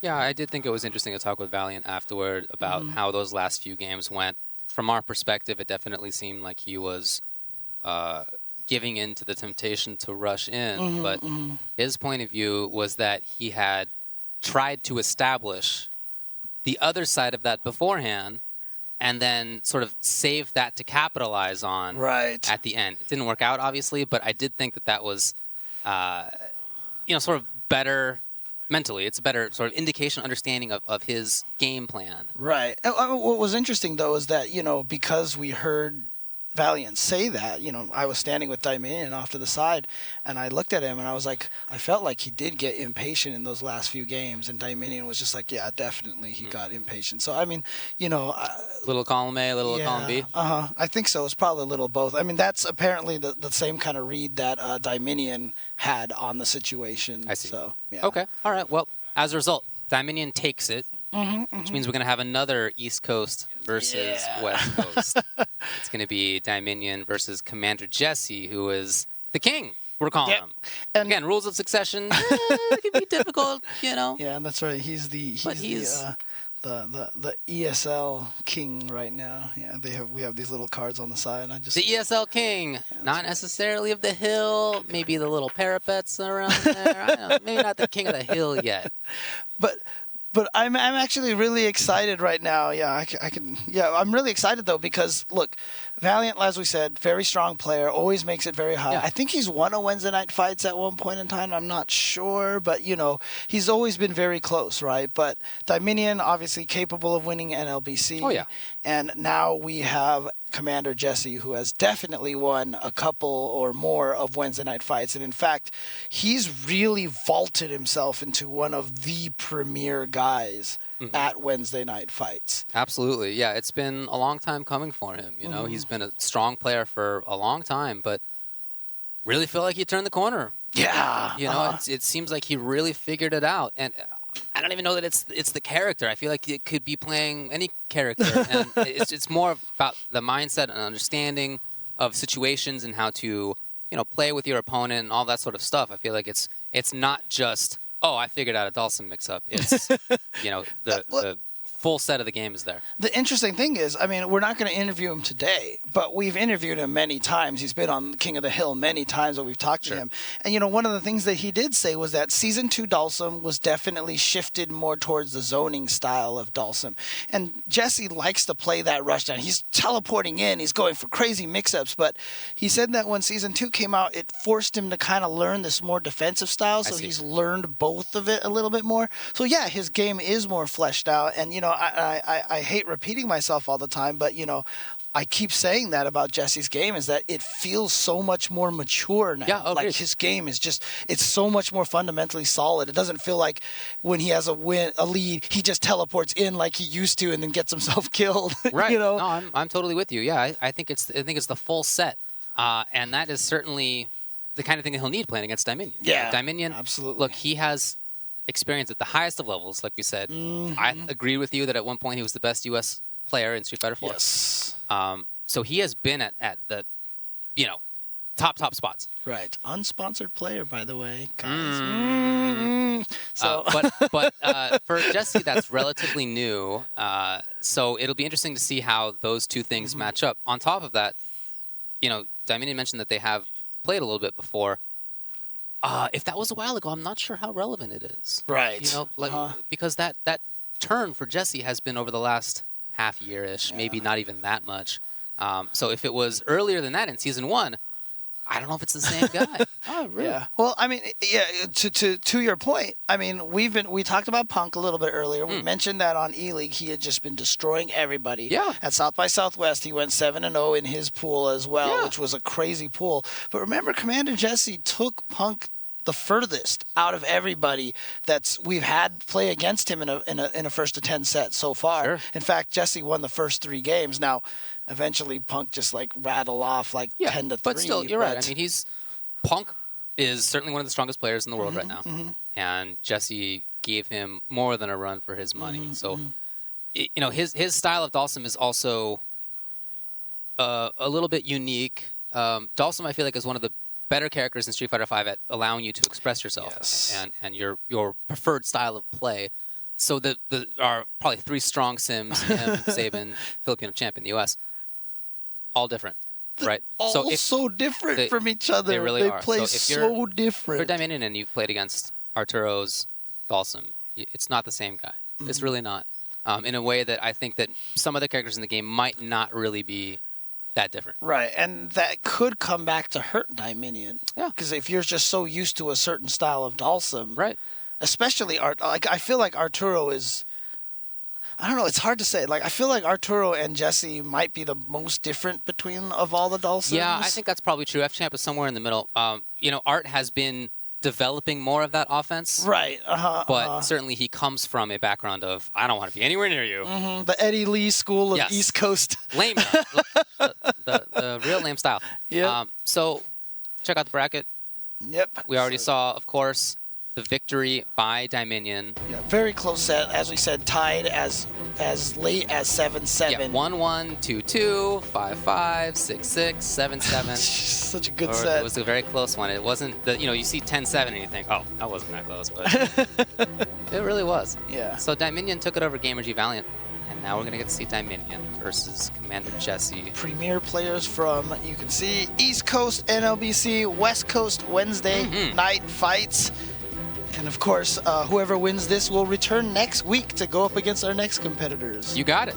That's right. And of course, typical rules. It's a first to 10. So, if it turns out to be the case that Dieminion finds a style in Jesse that he's not as used to for Dalsum, 10 games to figure it out. Yep. Got a long time. All the characters are allowed, of course. Not all the stages are. Some of them are weird. They can change the character when they lose if they'd like to. Which, for Jesse, probably not going to happen. Expecting Dalsum all the way. However, not sure necessarily about Dieminion. He might switch between Fang and Guile. I don't know. Yep. We'll see. Well, we mentioned that, the King will return next week to play against a new set of players. So if you guys want to follow along on twitter.com/ESLSF, you can see all the news about the King of the Hill and all the upcoming players. And you can also catch a lot of the highlights during the course of this, or if you happen to miss it, I really like that they do that. Yeah, it's really cool. It's really cool. Yeah, definitely. And, somewhere else you can see highlights is 8 p.m.'s Tuesday night Pacific time, twitch.tv/UltraChanTV. This guy, me, if they're around, Sajam and Tasty Steve. Yeah. We talk about all sorts of cool things. We'll talk about the latest news in fighting games, talk about tournaments that have happened recently. We'll talk about drama and the like, all sorts of interesting topics. Check it out. Yep, that's right. All right. Alrighty. Well, I think the players are getting locked and loaded over there. Okay. We can head over to him, check him out. And interestingly enough, Dieminion was saying, when he was talking to you at the start of the day, he said he was maybe going to go with Guile, it sounded like. I think he was more about Fang. Oh, he was saying about Fang? Yeah, Okay. And well, he definitely said that that's who he wants to use against Jesse. right. Yeah, so that'll be really cool. Fang, a character that I thought would be wiped from the face of the earth. And yet, just the other day, Mono PR got second place at the first CPT tournament in Latin America. Defeated only by a birdie, Mena RD. And Mena RD even said that, I think he said Fang was one of, his only bad matchups or something like that. I was ragging on Mono for playing Fang, but Mena RD was like, nah, you should have played Fang against me. Which makes sense. Anyway, we're going to get to see a Fang again. Dieminion versus Commander Jesse's Dalsum. What's actually interesting to me is after I had finished interviewing Dieminion, I was talking to him. He said he's actually really excited about this season, the April patch. Oh, yeah? For Fang. He says he was crunching some numbers, and he says it could be really potentially strong. Okay, we'll see. I hope that's the case, certainly. So this matchup is a real funky one. Dieminion explained it a little bit that Fang is a kind of zoner, but is maybe more about setups and approach. Right. And so he can definitely do that in this matchup. He can also throw fireballs pretty safely from far away. Yeah, I mean, that's the tricky thing about Fang, too, is that once he gets up close, he has some crazy pressure. In fact, I think the #1 Fang on CFN, I saw a highlight video, and he just goes crazy with these mix-ups. Oh yeah, if you got a chance to see Mono PR, he had some real sick stuff. There's some cute tech, there's no doubt. Ooh, and just like that, a stun to start off for Dieminion. And you know, keep in mind how he did that. It wasn't with the far zoning. There were some setups from far that allowed him to approach, but he wanted to be a force. Right. And that's where he did the trick. There was a chance for Sim to get the big punish a couple times in there. He didn't really take much advantage of that, but I feel like Jesse's not going to let too many of those slip through. Yeah, and also one other thing to note too that's also really important in my opinion is that we don't have any fangs in SoCal. Yeah. As we mentioned, there's not very many of them, and so Commander Jesse's not going to have a lot of practice against him. He's not going to know about setups like that, like the forward throw into the EX sleeves and just get caught like that. For sure. And he's just trying to get out of the corner, almost stunned, but a nice counter slide into, oh, good reaction with that jab, and it just punches him out. What a timing. Wake up buttons. Wake up buttons. You know, a huge part of the game plan for Fang is setting up counter hits, right? Right. That means you gotta sometimes look for late buttons. You're expecting like a late tech or something like that. So that's gonna be an important thing for Jesse to get out of situations, is finding those button timings. Right. Right. Oh, too far. Dieminion, though, still pressuring that. Great life. Oh, I love that escape. It would have been a nice setup for Dieminion, but Jesse was out. Okay, gonna let him burn a little bit. Setting up Gets into out the of approach. there. Yes. Oh, yep, lost a lot of that gray health, and here we Still go, the in there. offense, yeah. But good patience from Dieminion. Again, Dieminion is going to be one of those players. So here's the thing. Oh, yeah. Oh, he got in there, yeah. Corner control now. Great life. Look at that. Maybe one more. Maybe overhead or low. Overhead it is. So I forgot who it was that I was talking to that plays against Dieminion all the time, but I remember someone telling me it was another NLBC or another East Coast player, but Dieminion is one of the hardest players to shimmy ever. Oh, because yeah. Dieminion does not throw tech. I remember even in Street Fighter 4, he was like that, even with additional options. He was super patient. Yeah, so that's the thing for Commander Jesse is he might actually have to establish the throw. Because that's the thing is, even as someone like Dieminion, if he doesn't throw tech a lot, you're going to eventually, once you get thrown like 700 times, right? Yeah. So until he establishes that, I don't think Jesse should be going for the frame traps like that. You see, well, there you grab. go. So he needs to go for You got one the of those. memo. Yeah. Safe media. Oh, yes. Grab again. He definitely was CC'd on that memo chain. Are you sure? Oh, no, he missed in time. Oh, no. Are you sure genius. we're not piped into their headsets Yeah, over right. here? You know, Commander Jesse kind of down. There's nothing we can tell them that they can't figure out themselves. Okay, he takes the poison willingly. So Dieminion, as a result, just hanging out. There's a bunch of great life. Oh, he comes in. Nice. Builds his own pressure. There's Ooh, the the jab, yeah. See, that's the thing. Like I said, if you don't know Fang very well, he can be really intimidating. He can be really scary and frustrating when he gets up close.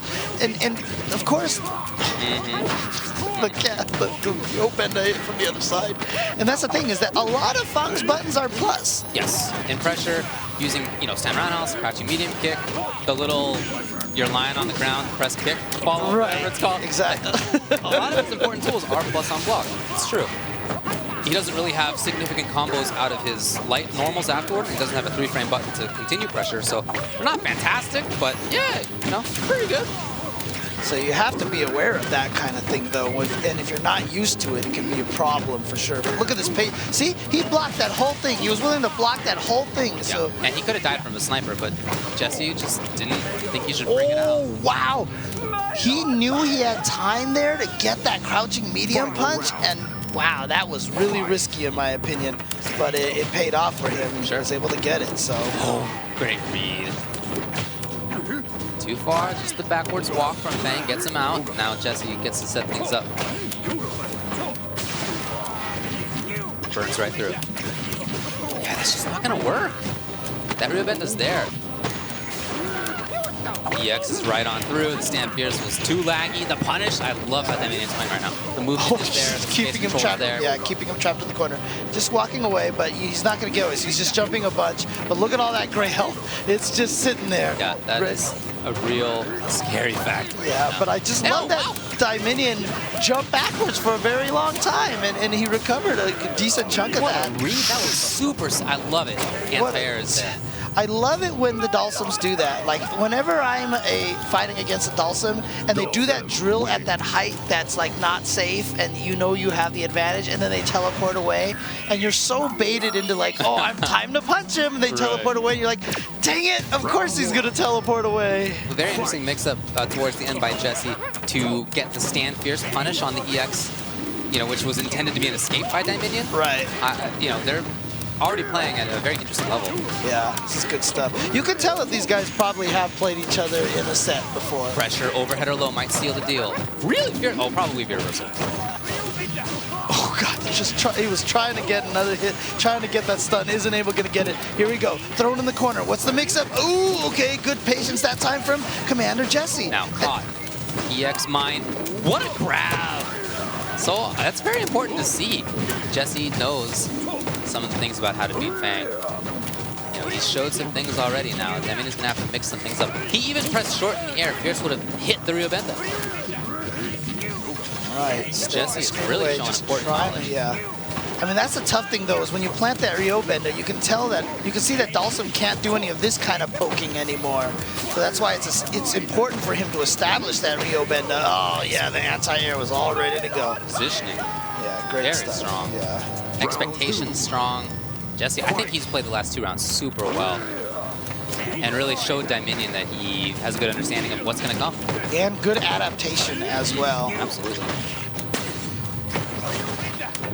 Oh no. Right. Ooh, big hit, but not going to convert off of that, so going to use the view reversal to get him off of him. Wow, again EX through. I wonder if Jesse had scoped it out, but he just was not on the right timing. Big life lead right now for Dieminion.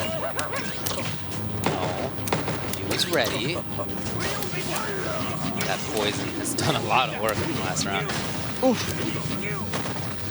And he's looking for the opportunity where he can get that niche Q to combo into the EX command dash. Dieminion giving up the trigger.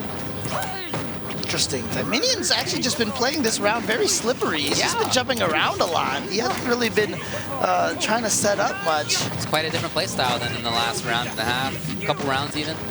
So maybe that has thrown Jesse off a little bit. And look at all this movement from Dieminion right now. It's tough to see how Jesse makes this happen because you can see Dieminion just knows all I need is a stand short, a stand jab, anything. So if you overcommit, I'm just gonna react, press the button, and seal the deal. he's got a similar high-low, you know, end game mix-up that Dhalsim has, you know. Right. And then there it is, that stand light punch, that sleeve just gonna catch him.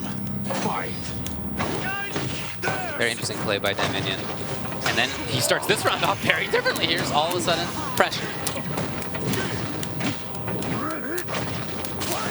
Oh, beautiful. What a Success read. is very high on Yeah. Yep, see again, establish that Ryobenda and Dhalsim can't get in. Which Gotta is, chill out a little bit. it's a weird thing to say, Dhalsim can't get in. Yeah. But you know, it's the case this time. Ooh, got hit out of the air. Here comes this pressure, but Yes. Which side? Okay. Okay. okay. Now Jesse gets a chance to go in. Oh, just mistimed that, it looks like. Now the catch. Oh, but too far. Not Yeah. punished. Wow, Jesse barely sting. That wasn't what he meant. That was supposed to be air gale. That was supposed to be air gale, and he just did it a little too quickly and ended up with the ground yoga flame, and then ended up getting him killed. What an interesting game that was. I felt like Jesse showed at the start in that first round that he was ready. He had the sort of counters lined up, and then in the second and third round, Dieminion completely switched his play style, and now it's on Jesse to make that counter adaptation. Yeah, but I mean, speaking of that, though, you saw at the end there, outside of that one execution error, Jesse almost made the comeback. And I really feel like that's kind of what we were talking about, because he switched all of a sudden to crazy offensive Jesse from the past. Right. You know, having both of those styles, I think, is so important to be able to switch around back and forth between them. Finally, Jesse gets the bead on when that EX command dash comes through. He finds the kill because of it. Stuff.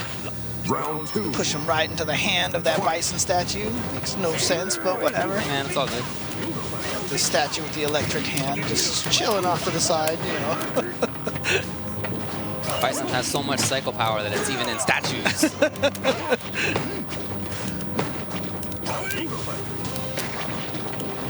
Nice to jump. You know, to jump like that with a character like Fang is not easy. And now he goes for that cross-up mix-up. Gets him into the stun. The little hops from Fang. Getting in there, ready for that teleport. Uh-oh. Jesse maybe in this. I mean, here's one of the weaknesses of Fang, right? After all that, we're still tied in life. Yeah, right. Not a lot of damage at once. Yeah. In fact, I dare say Dalsum can dish out damage way better than Fang. You know? Oh, here we go. What's the mix-up? Question from the front, and he guessed correctly. Patience from... Oh! I almost thought that was going to be in time for a punish. EX into on the... Oh, which side? Overhead or low? Oh, he gets him with the overhead. There it is. You know, Dalsum, when he stands in his own fire, he should gain health back. That is super cool. That would be kind of like Mortal Kombat, your character. Yeah, Kotal. Kotal Khan, that's what it was. It would be just like Kotal Khan, right? Hanging out in the sunlight? Yeah, that would be so sick. Get some rays. Yeah, it'd be so sick if you could do that. Get the vitamins. Because that way, if someone like runs away from the fire, you could just teleport to it and use it for yourself. That sounds very sick. But, all right. Never gonna happen. No. All right. Tied 2-2 here. Buttonsy pressure style now from Dieminion. Setting up. 2 great sets so far. Yeah.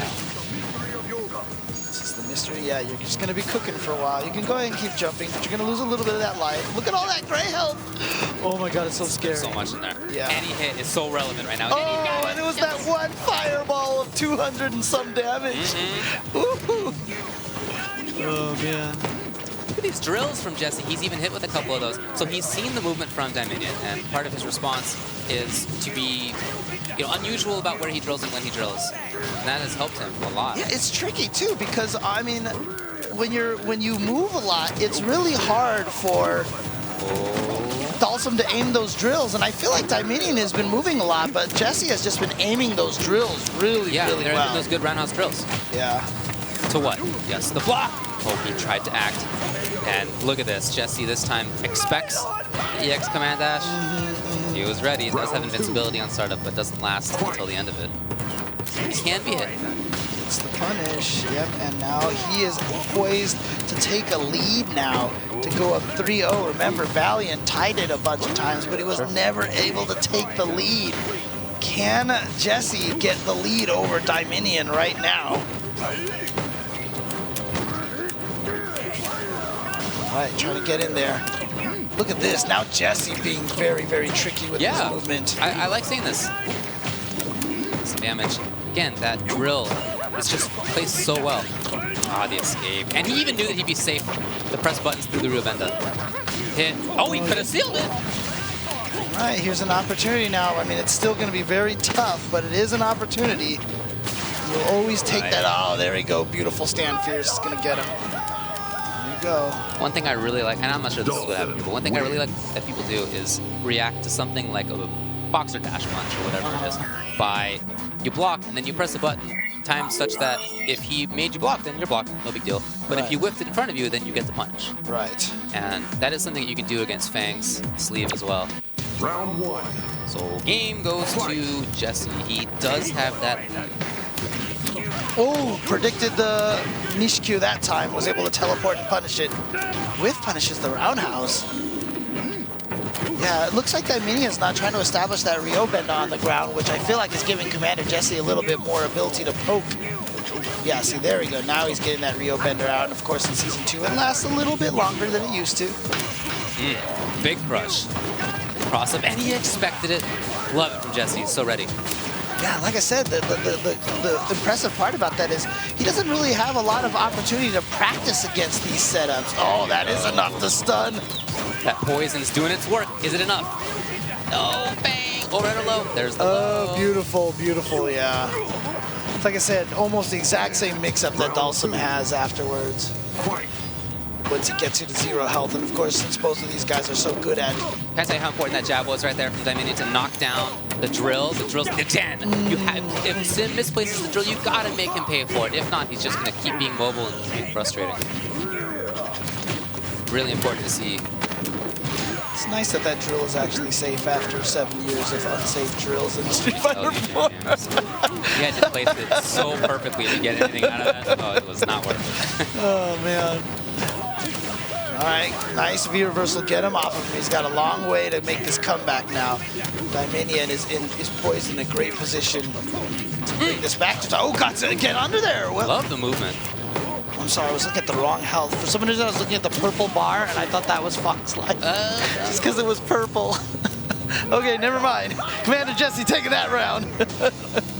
Think back to that movement, how important that was. Up in the top left was Jesse, and then when the up balls came out, he went to the ground, and then went forward, and then punished. You know, that's super nice to see. And Commander Jesse with a strange EX flame across the screen. Not sure what he was going for there. Sure. Nothing he intended for sure. Yeah. Unless he thought he could erase, take the poison with that, but it's not going to happen. Nice throw. Wow, great reaction just to still do that crouching punch. That's got to be a punish. That one's not too far away. Oh, there's that jumping medium punch whip into throw. Still controlling here. Kind of just hold on though. That man, yeah, can you get one of these finally? Oh, caught the He just teleport. built super. Right then, look at that. There's no meter on his side. He just built it.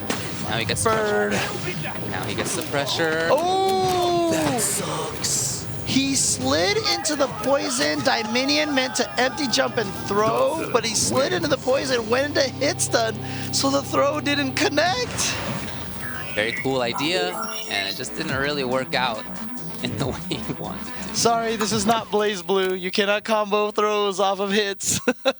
Even though, Not gonna happen. even though he was purple. Even though he. Well, in Blaze Blue, there's purple throws. Oh yeah. During Okay, boxing. yeah. Anyway. Fair enough. Yeah. A little bit in the weeds, I know. Oh man. I used to play that game a lot, you know, in Street Fighter 4 when it was in the arcades. Blaze Blue was also in the arcades. Right. So I would put a quarter up on Street Fighter 4 and play Blaze Blue. Well, Oh, okay. Or vice okay. versa. I did a lot of that back then. Well, hey, So it's gonna be the character switch. hey. Let's looky here. So he's not happy about how the Fang has gone. And why not? I mean, Jesse has shown, you know, remarkable familiarity. Like you said, not many Fangs out there, but Jesse has had the blocks correctly. He's known how to navigate around Fang's options, placed himself well. So Dieminion gonna try it out with the other character.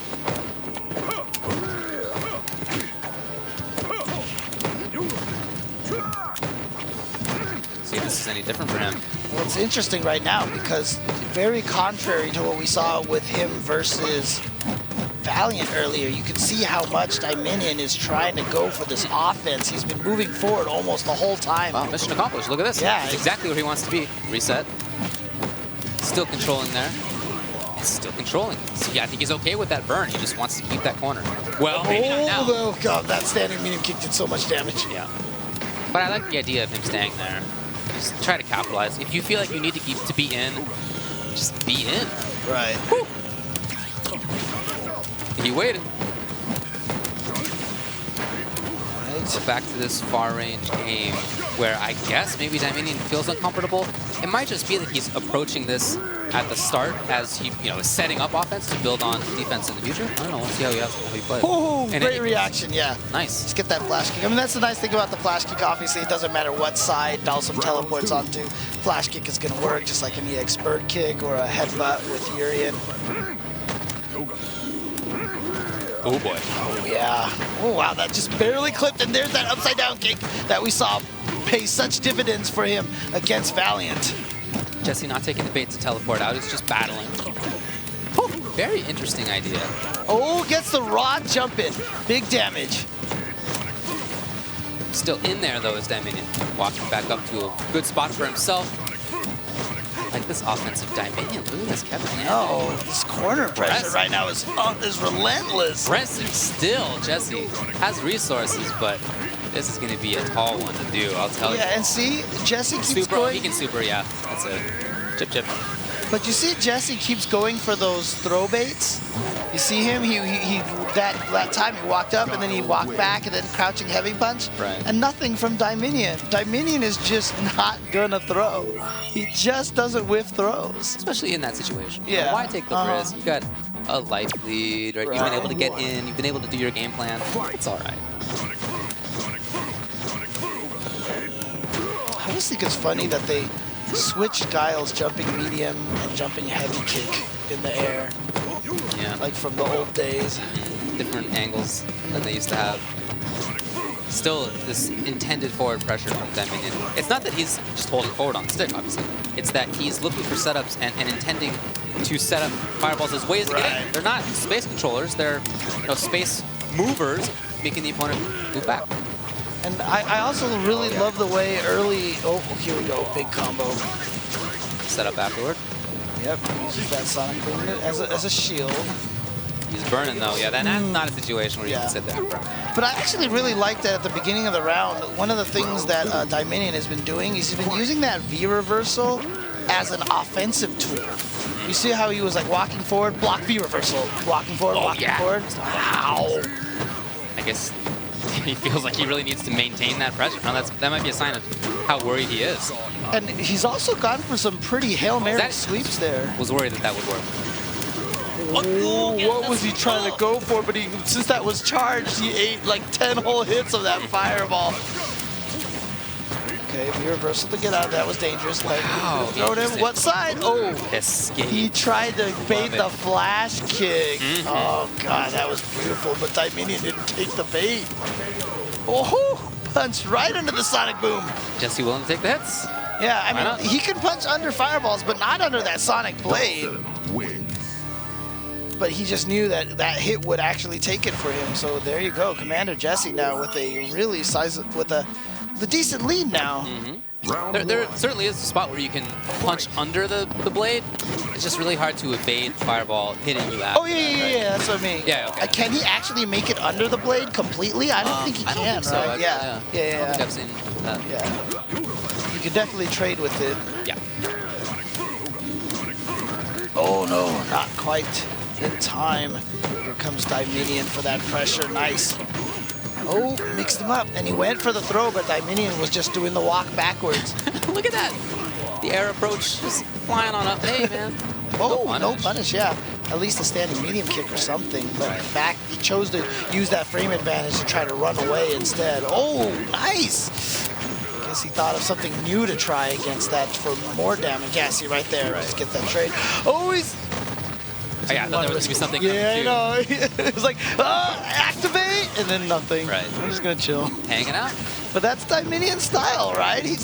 Oh, that was so sick because that fireball was still there. Patient. Oh, and a throw tech. That V reversal's almost there for Sim. If he can connect with one more V skill into button, he's going to build it. And that, there it is. Block is there. Oh, but a bad angle on that drill. He went for the diagonal one. And Dieminion met him with a Sonic Boom that caught him, I believe, in the delay of that landing. Pressure still. Oh, man. He just saw the tech after he walked up previous round, so why not go for that now? Oh, no. He tried to look like throw or something, but put himself at a bad range and got thrown into the corner. Nice slide under that Sonic Boom to keep the pressure going. If he had blocked that, I feel like it would have given Guile a little bit of a pressure situation. But as I mentioned, it's not necessarily a bad thing if you block that Sonic Boom. Okay, here we go. Countering the pressure with that and choosing not to go I love this. What? No, he didn't want to do it. No, yeah, he's shaking his head. He was like, it's not what I meant to do. It was cool. How do you but do definitely that by not accident there? Do that by accident, Jesse. I don't believe him. You don't believe him, huh? I think, we know Jesse. He's a jerk. Big jerk. He's a cocky jerk. He takes after the school of Knuckle Dew and Punk, They're all like born of the same cloth. All right, using that Sonic Boom as a shield, yep. Overhead. He looked for the crush. Anything actually would do it. So now the fireball into some kind of setup. Nice, again, EX Sonic Boom just to erase it. That's all he cared. Slowly moving forward now is Commander Jesse. He went in. He was trying to bait Dieminion into a Sonic Boom timing right there. And so he tried to go in right at that particular moment. Beautiful stuff for Dieminion. Patient as always. It's just the hardest. I mean, I talked about how Jesse's game is mature. but Dieminion's game is just so patient. Yeah, like we were saying before, he has been to that high level, and he's been there for a long time. So he's the kind of player who has the experience and the ability to make adaptations. But it's interesting because even when he becomes aggressive like this, it's like a patient, methodical aggression, you know? It's the old bulldog style. Reset. Still pressuring very well. Yeah, he's even spacing the knee excellently, making it very tough for Jesse to do things. But still, I don't know, maybe a couple more hits, honestly, if Dawson can get ideal stuff. Nope, does not do so. Yep. Tried to go for the left-right mix-up, but Dieminion just blocked that. Tried to slide at the last second to get under the fireball. Was not able to make it. Round 2. Fight. So this switch for Dieminion paying off so far. Man, you know, Jesse has taken a game since he's been there, but it's been a lot closer. Dieminion has taken 2 games, of course. Oh, jeez. Still getting hit by that fireball. Crouching light kick to hit Dalsum out of the air. Hey, sure. Whatever works. Oh, no, he landed on that still. That's super plus. And I like Dieminion jumping out just to try to get out of the corner, but Jesse throws him right back. Oh, you see the stagger? Yes. You see the stagger? Those little jukes, those little fakes are so important. Will he spend bar on this? Or reset? No, it's reset. Intended setup. Oh, this fireball's still there. How frustrating is it to have to deal with that every time? Like you hit the upside down into the critical art, into a tie. It is 5-5 now. As you mentioned, this character switch paying off greatly now for Dieminion. It's that deliberate offense. It's the slow, deliberate offense that has done so well for him. He's been able to set up approaches. He's been able to capitalize when he is in. Round 1. But hey, Jesse made adaptations that he needed to make against the Fang. Why not against the Dawson? Oh! Didn't expect the teleport to the other side, just got hit. Yeah, that really hasn't happened much, but maybe that's part of the adaptation is, yeah, playing some more offense, playing a little bit more for the mix-ups. Right. Certainly you'd rather, as Dawson, play your own mix-ups than have to deal with Guile's up close. You know, even though he's a defensive-ish character, Guile, he still has that same plan against Dawson when he gets him in the corner. You can see how much that pays off for Dieminion whenever he gets Jesse into the corner. Beautiful Sonic Boom timing to catch the V-skill on the way down after it ran out. Oh, trying to get underneath. Wasn't quite there. Jesse gotta find a hit, but Dieminion, you see the walk-up block?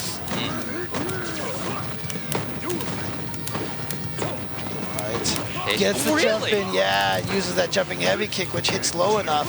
So I always think it's funny about about the jump attack change because, yeah, jumping medium kick used to hit the slides as well, and now they moved it to the jumping heavy kick, and it works the same. Yeah. Round 2. All right, so Dieminion now 1 round away from taking a lead in this set. As you mentioned, Jesse was starting to pull away just a little bit. Had built a 2-game lead, but here comes Dieminion after the character change. I know Jesse has a secondary character, but I don't think he's going to be busting her out anytime soon. Yeah, I don't think this is the right matchup to bring the Mika out. Just landing on those fireballs. Yeah, sliding under. Couldn't quite get anything going there. All right, stops one Sonic Boom. There certainly is more mobility out of Jesse right now. He's flying around on top of things, underneath things, a lot better in this round than he has in the last few. Oh, what a timing! Oh my God! Who expects Dieminion to hold up forward in that way? And yet, it worked. Probably in part because of that. I mean, Now, again, shield approaches. Oh, yeah. Oh, wow. I would have thought there would be flash kick, but maybe he just didn't. Maybe he was still finishing the dash. I don't know. No, he activated the trigger, yeah. Yeah, I don't know. Maybe he tried like a crouching heavy punch or a jab or something like that instead of a flash kick. It just didn't I mean, work there, out. of course, there's a little bit of recovery on the activation. Might have been too. Yes. Yeah, you see what I mean about Jesse doing a better job with the movement. And that's been, been a big source of his damage this round, but now he's caught. Yep, I mean, he had the mix-up, and it paid off because it did the damage, but unfortunately it put him into the corner, and this is what he's going to get for that. Oh, what a time! Oh, wow! Gutsy moves. Had enough time to get the air teleport, and Dieminion thought he was going to go to the other side that time. Look at this! So we are seeing that adaptation that we needed to see out of Jesse. Oh, Look at that. And he's going to trade. Beautiful stuff.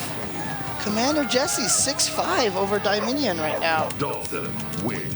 So Dieminion caught himself all the way up, but as you said, you know, top players like Jesse, like Dieminion, both will make their adjustments. Sure. And it looks like Commander Jesse has made an adjustment. Definitely playing different than how he was on those other games that Dieminion took him. Much more above the fireball game, or beneath. Not really in a range where, you know, Kyle can actively control things with Sonic Boom. So if Dieminion is using those as shields to move forward, then fine. As Jesse, cool.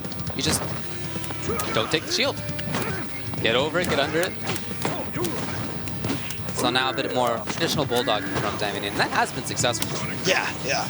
And you know, sometimes when something doesn't work and you move away from it, it's smart to move back to it because you just keep a different look going. Oh, gets him with a sweep, crush counter, 4 dashes, and a throw. Guess where you are, Jesse? You're in the corner. But interesting choice for Dieminion to jump back after he got that forward throw. Trying to set something up now is Jesse. Oh, this is a big chance for him. Yes. Into what? You know, Dieminion been really good about that. When he doesn't do quick rise, he knows Jesse's coming in anyway. He gets punished with the flash kick. Trying to go in a little bit is Jesse. The tech. His defense has been there as well. It's not just that his mobility's been better, it's that he's been teching and blocking excellent. Well, we talked about that. I think it was against Punk that he had that immaculate defense for like the first few games. So Jesse, like Dieminion, capable of producing some really, really solid patient defense, but getting crush counted here at the start of the round. That offense that was there for Dieminion. However, Jesse's out. Waits now. Again. Yeah, going to different things each time. Can't be doing the same thing every time, that's for sure. Nice. Jesse outranging, looks for counter hit. Dieminion wants to jump back and set things up. You can really tell. He doesn't feel comfortable in this mid-range right now. Yeah, but Jesse has all the momentum now, down to no life, and again, trading with that floating jab to be able to take that round. Okay. Float has been gigantic for Jesse in this counter adaptation. Yeah, it's important though, because I mean, you can kind of escape that sonic boom like that. Exactly. Yeah. Oh, that was an accidental jump fierce. I'm pretty sure that was supposed to be air teleport. Probably, yeah. Ooh, I'm not sure. What is the slide on hit on counter hits? The medium slide? Maybe around neutral or something. Okay. Because on hit, it's punishable, like at point blank, right? Oh yeah. Yeah. Oof. Okay, there's that sonic blade getting in there. Oh, just blocked that. Oh, what a chase down. That was so smart from Dieminion. Knew he was going to go into the air. Tries to teleport and place the bait. Dieminion, I think he was going to the other side. Ooh, that burn. Nothing, and here we go. Gets the throw. He's still feeling it. Yep. And that really matters too, because Jesse now is about a hit away and then another hit in the super away from taking this. Oh, you're right. He's got that resources now. Trying to be slippery, trying to be above, trying to be below, trying to be out too far. Oh, Jesse Gets in there with the slide. Oh, no, but no trigger. Here we go. Okay, here it is. Gonna activate. But still, you know, oh, Jesse! Oh, that was so smart. You got the whip. There was the punish from Dieminion. Now Jesse, he knows he needs to get in. Doesn't do it. Was that off of the delay on the fireball? Maybe. Takes a while. Sure, yeah. Oh, I wasn't takes a sure if he while. was like trying to teleport or something and he just missed it. All right, ties it up. So just like the last set, we're seeing some close sets here. Remember, it looked like one player kind of started taking the lead and then the other player tied it all the way up at 5-5. Right. And then it went to 6-6 with Dieminion and Valiant. We're kind of having that same kind of situation right now. Fight. All right. Decent start there for Dieminion. Good timing again on that sonic boom. Just knowing that that's running out, but that time it was too close. Wow, look at that float right now. Yeah, I know. I'm kind of surprised to see Dieminion still allowing that to work in that same kind of way.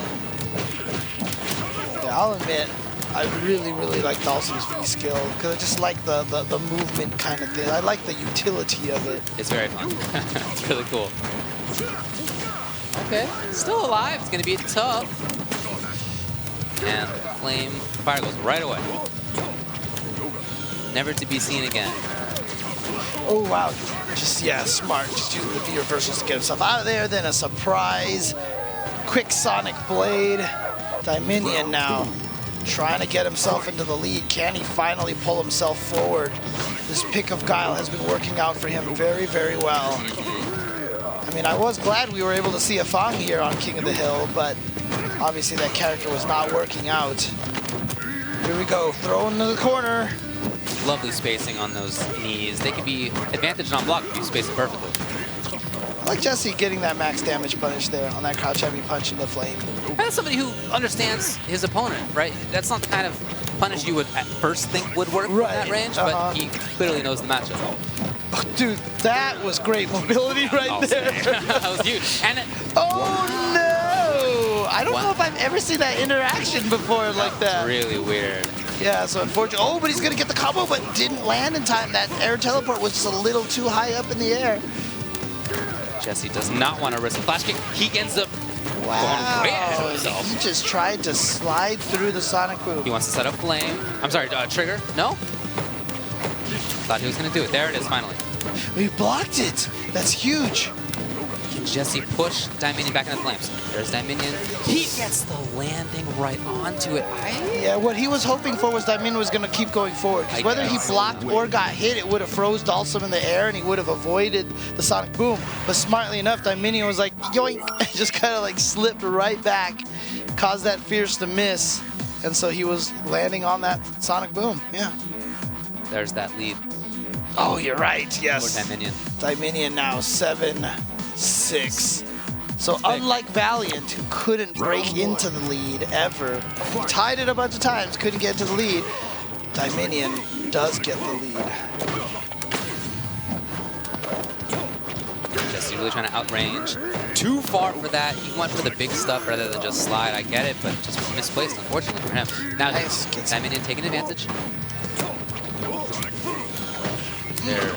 We haven't seen that very often, but I really think that that's an important way to counter Sim going up into the air at that range. Big jump medium. Floating over all those Sonic Booms. Good block. Okay, gets in with that. Again, trying to outrange. He does not want to be in Bazooka Knee spot. Jesse's definitely gone for some Hail Mary heavy slides to try to catch the Sonic Boom. Oh my god. Nice teleport to escape. That was smart stuff. Yeah, that looks fun to do too, by the way. You know what I'm sad we haven't seen him use is that EX Gale in the air and just flying again. He did that once. Yeah. Is it YHC does that now? YHC Mochi in Japan. He actually uses that really creative way. Yeah. It's so cool. It's a very cool option. Cool mix-ups out of it, cool escapes out of it. Fun wow, idea. yeah. Now, pressuring setup here. Into the air goes Dalsum. Nice, caught him out of the air, and then empty jump, but that's not quite enough to kill. Into the air Oh, again, goes God. Dalsum. Oh my god. There it is. He gets hit. Oh my god. I mean, what a call out in that situation to do Sonic Boom. There could have been a teleport from Commander Jesse. There could have been a continued float from Commander Jesse, and the Sonic Boom would have gone to waste. Instead, he had exactly the right call. He knew there was going to be Sim falling to the ground. Beautiful. Yeah, and Commander Jesse, like I was about to say, he's been going for a lot of those Hail Mary heavy kick slides, and he's still doing it. He went for 2 of them just now. And the second one was at a range where it definitely got punished. Yep, again, well, Ooh, okay. certainly punishable. Couldn't punish that sweep, was not there in time. And, you know, many of them have not been punished, unfortunately, for Dieminion, but they are all punishable. Yeah, I mean, they could be at a range where Guile doesn't have a move that's long enough to Do like hit. crouching medium kick or something. You got something in there. Right. It's not nothing. Even if it's like a back fist towards heavy punch. Intending to move forward. You see Jesse try to counter poke, but he was a little late. Now setting up. Oh, here we go. Jesse really wants that minion's life to be low enough so that overhead low is real. Yeah, neutralized, love it. Oh yeah? Was that a stand jab? I just think that maybe Dieminion just was like, there's no way he would teleport in at me at this moment. And that is what just... Maybe that's because Commander Jesse saw the Sonic Boom to beat the dive previously, thinking, okay, I gotta mix it up. I love those little mixes, man. Yeah, it's like my favorite thing about fighting. The little changes. It's the little stuff that really gets me going. Yeah, you know, shout outs to Ryan Hunter from Florida. You know, he talked about that a lot. Key moments. It's one of my favorite phrases that he talks about in Street Fighter philosophy is those key moments where you set up that... What a wait. You set up those mix-ups, and each time that mix-up happens, it could be like 6 or 7 times within a series. If you remember them all, then it becomes this really intricate, like Rochambeau match, you know? It's very interesting, no doubt. Or something big there was Jesse. Didn't block. Okay, now there's no V-reversal, so he can just toast. Ooh, Wow, what was the there? heck? It like he stuck his face through the sonic boom, was still able to not get hit. That was weird. I have no idea how that interaction occurred. Oh, back fist just missed. Gets under with a slide and then catches him with a stand light kick. Commander Jesse now ties it up 7-7. I feel like we're seeing double here. This is like the exact same scoring sequence that went in the first set. Sure, Dieminion actually got the lead this time, but it's just tie all the way up here. Oh, yeah. Very close stuff. So let's see if anyone can rattle off 3 in a row at this point to take it. Or are we gonna potentially... I don't think we've gone to a game 19 since we've started King of the Hill. Wow. I don't remember now. I mean, we've been doing this for a while now. It's, you know, for 4 months or so, 4 or 5 months. So maybe, I gotta imagine we must have, but... Not many, that's for sure. Years. Oh, launched him. Is he gonna go for... Yeah, nice. So cool looking. Still pressuring well, but Jesse manages to find the escape. Yes, he does do it. Oh man, wasn't expecting to teleport behind again. You see him try to bait the flash kick, didn't come. Yeah, drilling into that sonic boom. We've seen that cost Jesse a couple of times. Oh yeah, see there we go. There's that, before. Heavy punch freezing him in the air. Jab, not in time. Oh, that knee, he actually had the combo, but Dieminion didn't think he did. Okay, here we go. Oh, Yeah. Oh, Really? Jesse steals that one. Oh no, Wow. Dieminion, I'm not sure if at the last second he was like, no, don't throw, let me try to shimmy, but walked into too close of a range. Because a lot of times a shimmy, you want to time it so you base it off of the human reaction. You walk forward and then walk back. Yeah, that was weird. See that, yeah. You walk forward and then you walk back. But if the opponent throws early, they'll catch you when you walk forward. Sure. You know? We'll just try to avoid that sonic boom. Anti-air again, yes, he was ready. Dieminion getting the knockdown. I do really like his use of V-reversal just to knock down. Not only when he has the opponent cornered, but also mid-screen so he can feel comfortable and control. Right. Kyle has a nice V-trigger, but he has got a great V-reversal as well. Now Jesse, gonna be tough, but if he can find a couple more hits followed by a real, sort of up-close situation for himself, he is very much in this. Yeah. Oh, nice. Just stepped back and caught him. Clocked him with the knuckles. Final round. With the left straight. Crush counter takes that round. I'm so glad that move is a crush counter, because in SF4 it was one of the coolest. Yeah, And now it's got that satisfying sound to it. What was that match? Was it Knuckle Dew who like hit Fudo like 7 times with it and like took him at Evo? Yeah, in SF4, yeah. Yeah. That was before Knuckle Dew was the terror that he is. Oh, what a reaction. And I think Jesse was even trying to bait that, but he just couldn't land in time. Close the stun. Watch out for the overhead. Yeah. Okay. Okay. So there's a pretty safe escape option for Commander Jesse, but again, he's in a situation where he needs to make the comeback, and Dieminion has done a great job of, being ready for all of them. Just like that. Trying to get the space for himself. Very important to see the movement forward, too, so he's not predictable, but hold on, Okay. Jesse may be alive here. Nice. Just use that V reversal, knocks him back. Great spacing. Jesse still managing to fight this. It's not easy. Oh, He's that was a down. risk. Yeah. He's down so much in life right now. It's All gonna take these so fireballs are much risks. effort, yeah, and just the crouch light punches.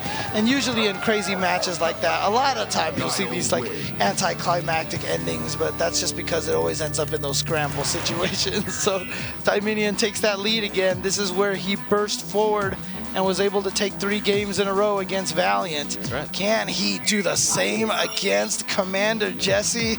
Or can Commander Jesse tie this up at 8-8 as well?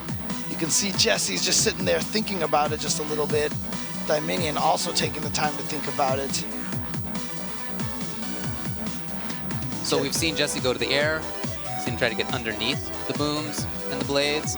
We've seen him try to play from farther out, and we've seen him try to play up close. I feel like we've been all around the world in terms of Dalsum game strategy in this set. Very cool to see. But it's good that he keeps mixing them up. He doesn't get married to one of them, you know what I mean? That's very key, and he corners himself here, which is bad because Dieminion has been able to get so much play in the corner. See, like that.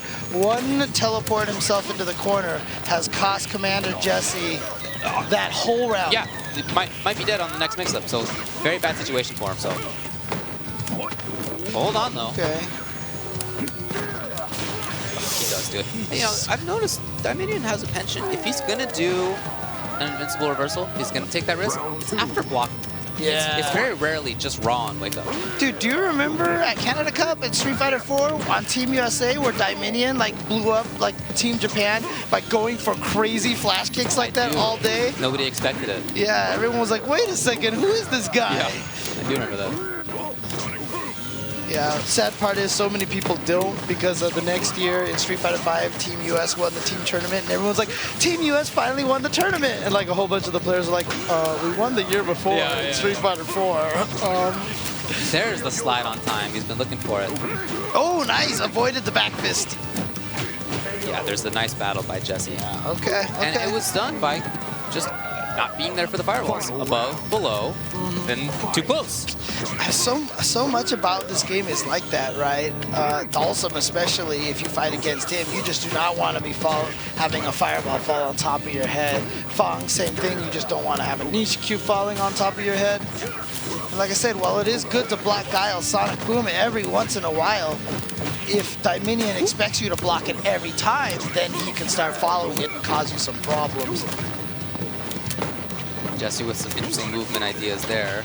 Ooh, he's in. Now up close. Can he maintain this? Okay, good whip. Does he want to? Throw. Yes, still in there. Looked like he was trying to bait a flash kick out by landing early. That could be. Yeah. He definitely tried to bait a flash kick out there with that drill, that's for sure. Oh, dang. Losing a lot of that life there from the fire. Good block, but just in time that Sonic Boom recovered. Oh, that was so beautiful. He went a little ahead of himself. But still, Jesse's in this, so Dieminion just controlling. He just doesn't want to let Jesse in.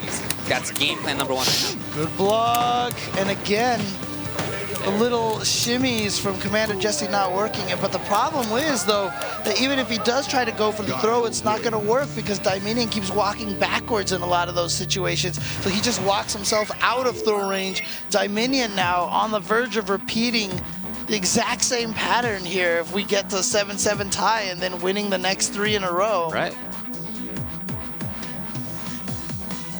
Yeah, you can really see Jesse considering, what is it that I need to change? I gotta say, I always loved watching Dieminion play versus Dalsum in Street Fighter 4, where it was not considered an easy matchup for his character at first, for Guile. And he really figured it out. And he started playing from these perfect ranges, setting things up perfectly, outranging normals perfectly. And we're seeing some of that now. Outranging those fierces, outranging those air approaches with V-skill. Alternatively going in. Thumbs up. Yep, thumbs up from Jesse. They're back in it right now. You can see Dieminion doing that bulldogging again, just trying to walk forward with back fists all day. I love this V-reversal usage. Like I said, they're almost offensive. Yeah, totally offensive. They're definitely That's certainly the intention. Yeah, they're definitely not get off me V-reversals. They are, I want to stay in your face and keep going at you V-reversals. Yep, just like that one right there. Oh, God, good block from Commander Jesse again. Here's Jesse now trying to play this outranging kind of game. Ah! Okay, goes for the risky flash kick, but you know what? He wasn't willing to bet any meter on it. That's true. He wasn't willing to bet any meter on it, so he just went for that. That's a good point. Wow, just start the round with a fierce to go under the Sonic Boom. Anti-air. Again, Jesse's trying to bait him into that throw tech so badly, and Dieminion is just not buying it at all. Here comes Jesse. The blocks. Oh yeah, I love him just getting away. That's when Dieminion has done flash. Right. After blocking that kind of stand short, then he does it. So Jesse did not want to play that game.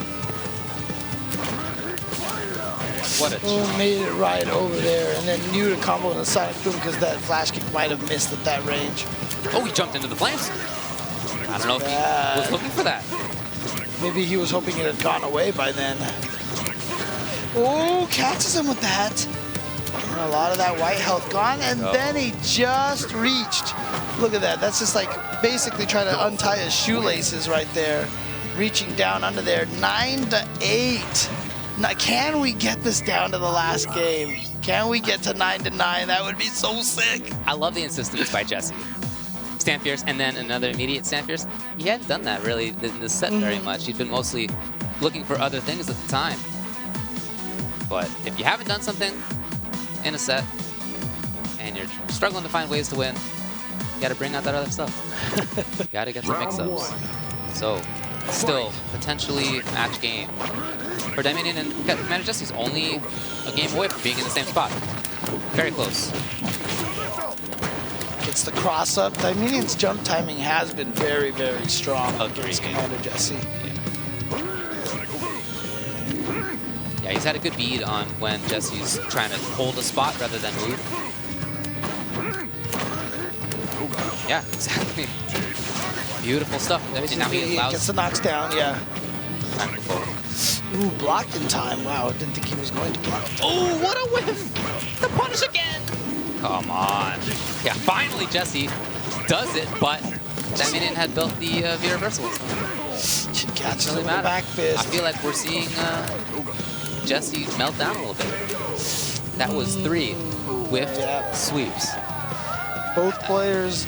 You know, had he done that the previous however many games? I don't know.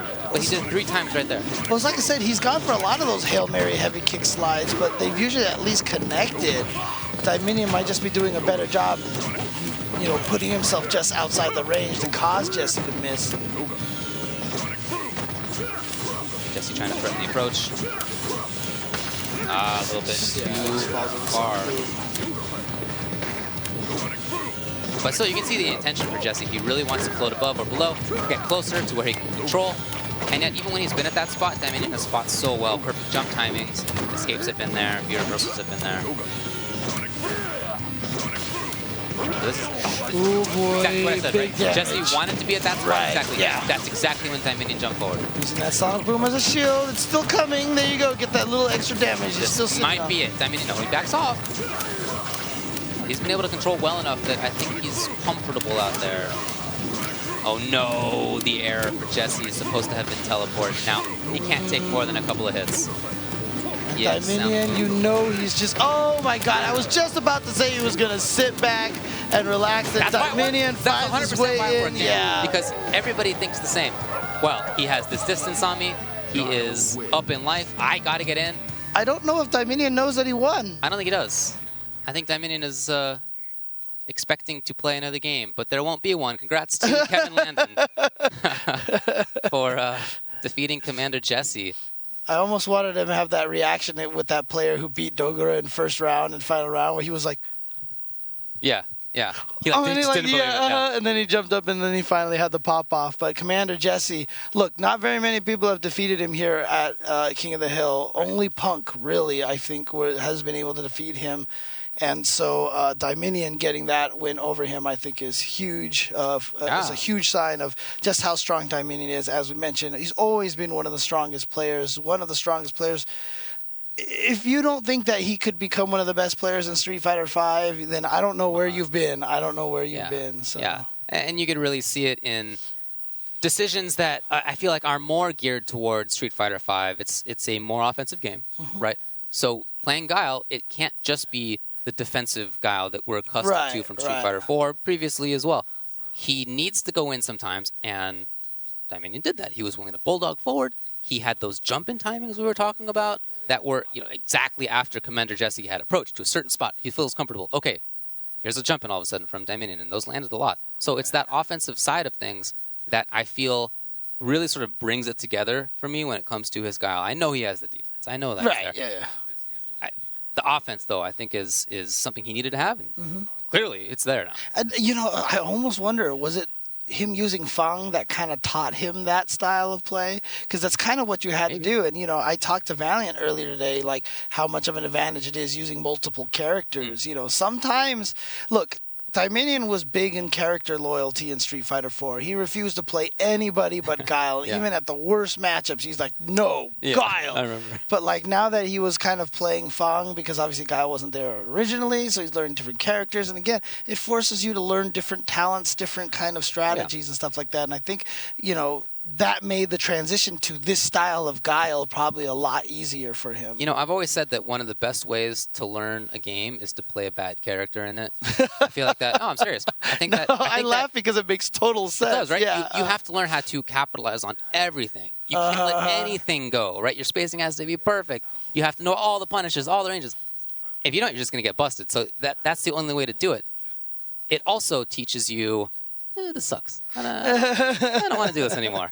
Right. But I mean, next game, I'm not going to do that. So I'm very happy that he's playing Guile. I think that's much better. Look at Cien, right?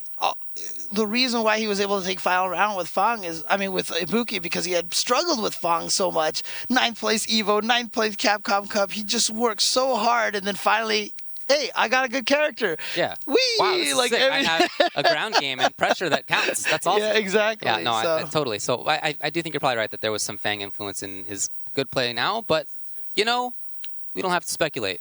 We can ask him about that stuff. We're going to do that after this break. We'll be back in a little bit.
All right, man. Well, congrats to you.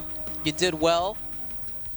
You started out with Fang, and then you left him. What happened in those first couple of games with Fang that you didn't like?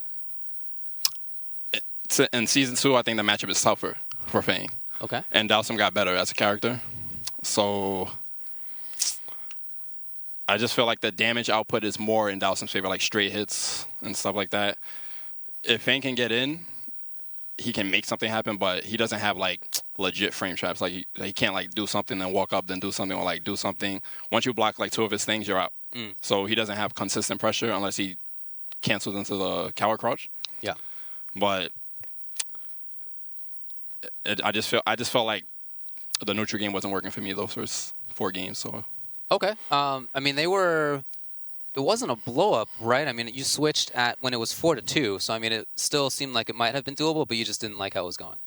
no. Okay. Well, having switched to Guile, you know, you took a game, but it was really there was some back and forth stuff in there until towards the end. So during that a period of back and forth, sort of, what did you do as Guile, and what do you feel like he was countering?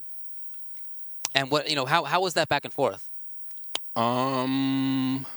So I think the Guile matchup is naturally tougher for Guile in the Dawson in the Dawson matchup. Yeah.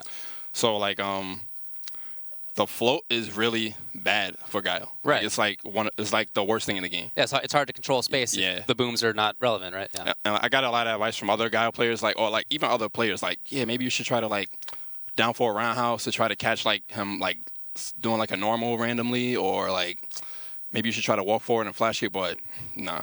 That's just a legit option for Dawson in that matchup. So the more he started using that, the more I had to start playing around that. So I had to. So one of the strategies I would use is it's like a Dawson matchup strategy. So I would throw a slow boom, and hopefully he floats over it. And then the longer he stays in float, if I throw a fast boom, he either lands on it, he goes back to block, right, to land and block, or he does the drill to block, right, or those three things happen. Yeah. So that's a main strategy in that matchup. Makes sense. He takes a risk on a teleport, then you can punish, right? If you keep throwing slow booms, it's not that matchup. Okay. Yeah. Okay. Well, what was it that kind of led to the end? Because I mean, it was 7-7. It was very close. 7-7, and then it was you had a couple in a row. You ended up taking it 10-8. What did you find in those last few games that really helped you? Well, pretty much in a set like Dawson versus Guile, you want to get the game lead, because the more you fall behind, the more desperate you get. Or even in the life lead, the more you fall behind, the more desperate you get. So the one time he was doing slide fire, I would dash up and back fist. Yeah. That's a desperate Dawson strategy. Yeah, or totally. Even Guile just throw random EX sonic booms. That's a desperate strategy. So the more you fall behind on life, the more desperate the opponent. Yeah, is. they have to make a comeback at some point. Yeah. Right? I got to say, one of the things that I was most excited to see from that set from you was the forward movement. Right, you were very consistently trying to move forward at the start. There was a lot. You started the first round, and you picked out by you were holding forward basically. I thought that was really good to see. And then when you guys were playing this battle around how to deal with float, and he would kind of float into a spot that he wanted to be up close. Now you jump. Right? So it was not something that I expected. I don't know if he was expecting it, but I really liked seeing that offense from you. Is that something that you've been working on? Well, in that matchup, you can't win by playing keep away. You can use it as a strategy, but it's not an end-all be-all strategy. You have to attack. So Bazooka Knee is a really good tool because he can't punish. 4 frames can't punish. If you space it properly, you have frame advantage +1. Yeah, just mostly back fist. If you throw a back fist and he does standing medium kick, then you might get a crush counter. If he ducks, Dawson doesn't have a low confirm, so it's a non-risk option. It's right. a safe bet. Makes sense. So just throw a back fist sometimes and just do Bazooka Knee. The forward medium kick actually, the hop kick is actually not that good in that matchup because you lose frame advantage. Mm-hmm. So I just try to use more Bazooka Knee, just one of the tools that guy got in season 2. Yeah. Frame advantage wise, that made the matchup really bad for him in season 1. Makes sense. James and I were wondering, how do you feel, or maybe do you feel that playing Fang has taught you, extra things about how to play in this game that maybe you wouldn't have learned otherwise? Just well, my first reason for playing Fang, because I played Nash when the game came out. Yeah. And I try to adopt the Guile, try to put the Guile in the Nash strategy, and it worked for a lot of matchups. But I wanted to learn how to play the game in a new light. So I played Fang after Sonic Fox got top 8 at final round. Yeah. And I just wanted to see how I can implement my personal style with the character, but then that wasn't really working out too much. So I had to force myself to learn how to play the character in a new way. So I just started watching videos more Sonic Fox videos at the time. Yeah. Cien and Mono. For sure. Mostly. And there's another good one in Japan, Dusk Aim. Oh, yeah. I think he's the best Fang out right now, probably. Haven't Cien. So I just started watching a lot of Fang matches and just try to implement more offensive-based strategy and just try to infuse my style with those. I can see it. Yeah, I think it's awesome. All right, so are you going to be traveling around to events coming up? People can see you? I'm trying to make it to a DreamHack, actually. Sweet. DreamHack Austin. That's a really big event. Actually never been to DreamHack before. Been planning on going to the European ones, but just doesn't work out. Yeah. But yeah, I'm planning on just attending more ranking events in general. Cool, man. Looking forward to it. And are you a free agent? What's going on? Yes, definitely a free agent. Sick. What can I say? All right, man. Thanks a lot for being here. Appreciate it. Good work. Let's head over to James. He's going to get a word with Commander Jesse. All right, I'm here with Jesse, who had just a very close set, almost took it down to the last game. Talk to me about that match. Obviously, you were able to beat his Feng, but what happened with the Guile matchup? I mean, when he first picked Guile, I felt like that was gonna happen. I didn't know he was gonna stick. I didn't think he was gonna stick with Fong the whole time. So I was kind of prepared for what was gonna come, and we've played a lot online. Kevin and I, we run sets online all the time, so we always go back and forth. So at first, I was just kind of getting used to the new style, and then after that, I just felt like it was back and forth, just kind of us adapting to each other. What kind of, what did Dieminion do that you felt like, because you pulled ahead at one point in time and he caught up. What adjustments do you feel like Dieminion made to your match, and how would you counter that if you got to play some more? I felt like he really did a good job as far as spacing some of his moves, like the bazooka knee. He was using that at really good ranges to keep the pressure going, and I felt like he was reaching a lot with the back fist to kind of get the crush counter when I was throwing normals out. So in the beginning of the set, as far as Guile is concerned, I felt like he was using that back fist to kind of close the gap, get the crush counter, get the damage, and then start putting me in the corner. So I was trying to dance around that sort of, where I wanted to stay out of range from the bazooka knee, but I also didn't want to have to, dodge sonic booms the whole time. So, I mean, here at King of the Hill, you've generally had very strong success. I feel like you might have been here more than anyone else, right? Kind of as an interim king here. Good times, yeah.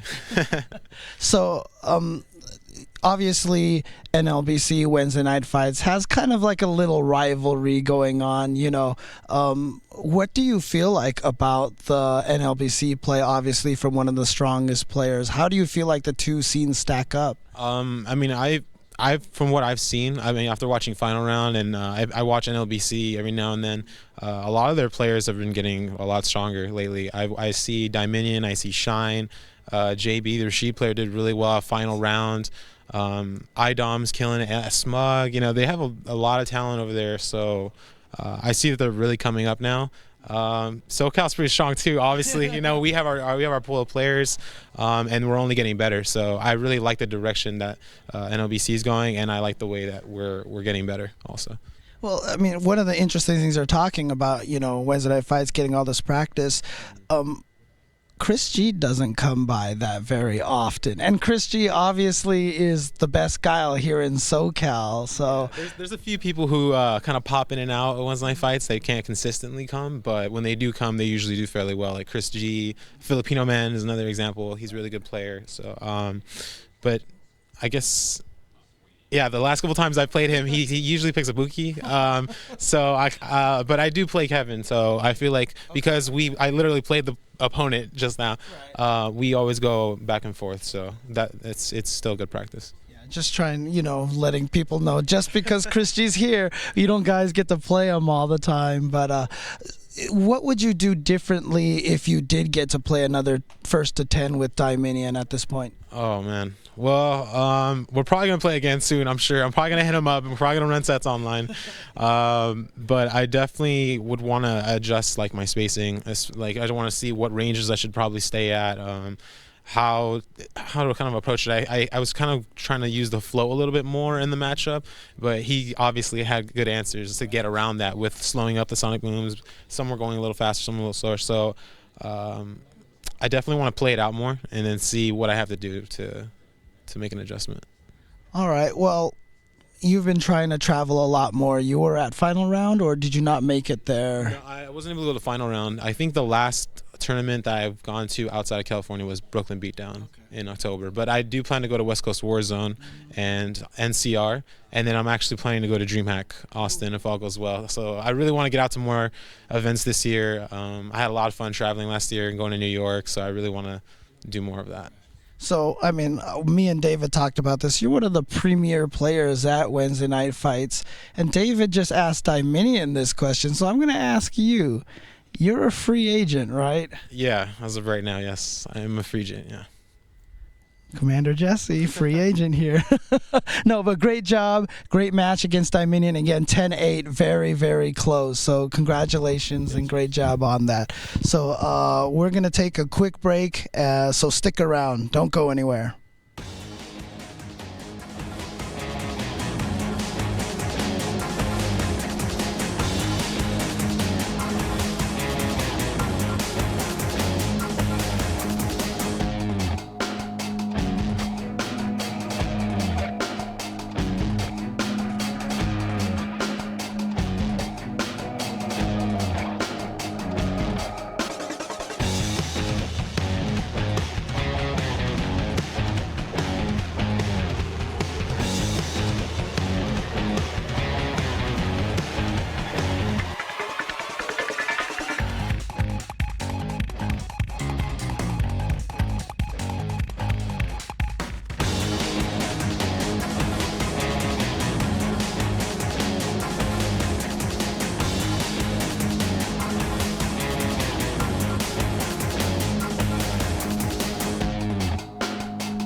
All right, we are back, and yeah, great match. Yeah, it Great really match was. between those players. So Yeah, a lot of very interesting back and forth. Yeah. A lot of interesting ideas. You know, where they wanted to be on screen, how they adapted to the other guy. You know, interesting to hear that they have played each other when you were yeah. Jesse. And that has gone back and forth because the way that they were playing, it almost seemed to me like they hadn't had that much experience against each other because we did see these very different, you know, sort of wheels of options, right? Yeah. Typically, when people have played each other a lot, like they kind of winnowed it down to like a set of things And weird tactics that weird show up. stuff. Yeah. And weird stuff. We didn't really see that, but whatever. It was a very interesting set. Two very smart players, very interesting styles of kind of primarily defensive characters who can also go in, and both of the guys themselves are really good at doing that. Dude, I mean, to me, honestly, right now, I feel like the lesson of the day is Dieminion, Commander Jesse, two of the best players in two of the best scenes. Free agents? Come on. Come on. That's right. Something needs to be done about this. Hey, man. I mean, look, honestly, I would love to see both of these guys travel around a lot more. With you. You know, just to be able to see people play. Because that's the greatest thing about having these players sponsored is that they get to travel more, and we get to see these guys go up against each other. And like right now, what ESL's doing, bringing these East Coast players out here, is so crucial because we're still not quite there yet. But let me tell you, a long time ago, getting people to play each other like this from opposite coasts on a weekly basis, like never happened. Forget about it. It was just pretty much, my scene's better than yours. Oh yeah, my scene's better than Like yours. typing on the forums. Yeah, Right? and that's all you could say. There's like no way to tell. That was it. But the more we get players traveling and sponsored and stuff like that, we're going to see these kind of, you know, matchups. And we have so much of a better idea of how good every player is relative to each other today than we've ever had. Absolutely. And Yeah. I will add that I think players today are way better than we were back in the day. Yes. I don't even think it's comparable, to be really Yeah. honest. I feel like it's a different quality. You know, I'll entirely. tell you right now, and people probably will laugh at when I say this, but you can tell because when you play online, even at the lowest levels, people throw. Dude, not only do they throw, but they do the little walk back and forth, Yeah, right? They're like playing footsies, even if they're not great at it. Like they have seen other people do it, so they do They it. know that's what you're supposed to do. Let me tell you, Yeah. when Street Fighter 4 came out, if somebody was not holding up forward on the joystick, I was surprised. So yeah, it's a very different situation now. And yeah, these are two of the best. That's for sure. Right. Absolutely. And of course, if you are enjoying all these matches, if you love these matches here, you can always follow along on twitter.com/ESLSF for the Street Fighter specific news, for King of the Hill, for highlights, for all sorts of cool stuff there. Yeah, definitely check that out. And check us out tonight at twitch.tv/UltraChenTV. 8 p.m. Pacific time is our time. We're going to talk about tournaments that have happened, E-League, Yes. TGGC Civil War. We'll talk about some other news that's happening, some kind of unfortunate drama has happened. We'll get to that stuff. You know, that's all the kind of thing that we talk about. Exactly. But as for today, again, we're done. But next week, we're going to have some more players coming in. We are going to have, I believe we might have a special round robin episode next week, if I've been told correctly. But our East Coast visitor will be Shine. Interesting. So we got another NLBC player coming here who's had an excellent Ibuki, excellent Karen. They got a whole host of them out there, man. They got a lot of good players of strong in that area. players, yeah. So definitely want to tune into that next week. All right. Thanks a lot for checking us out this week. To ESL's King of the Hill, baby. Yeah. I thought you were just mindlessly doodling this whole time. But look at that. You even folded it correctly. I don't know what you're talking. I don't know what you're talking about. King of the Hill, baby, Genius. ladies and gentlemen. Anyway. All right, there we go. All right. See ya. Peace out, everybody.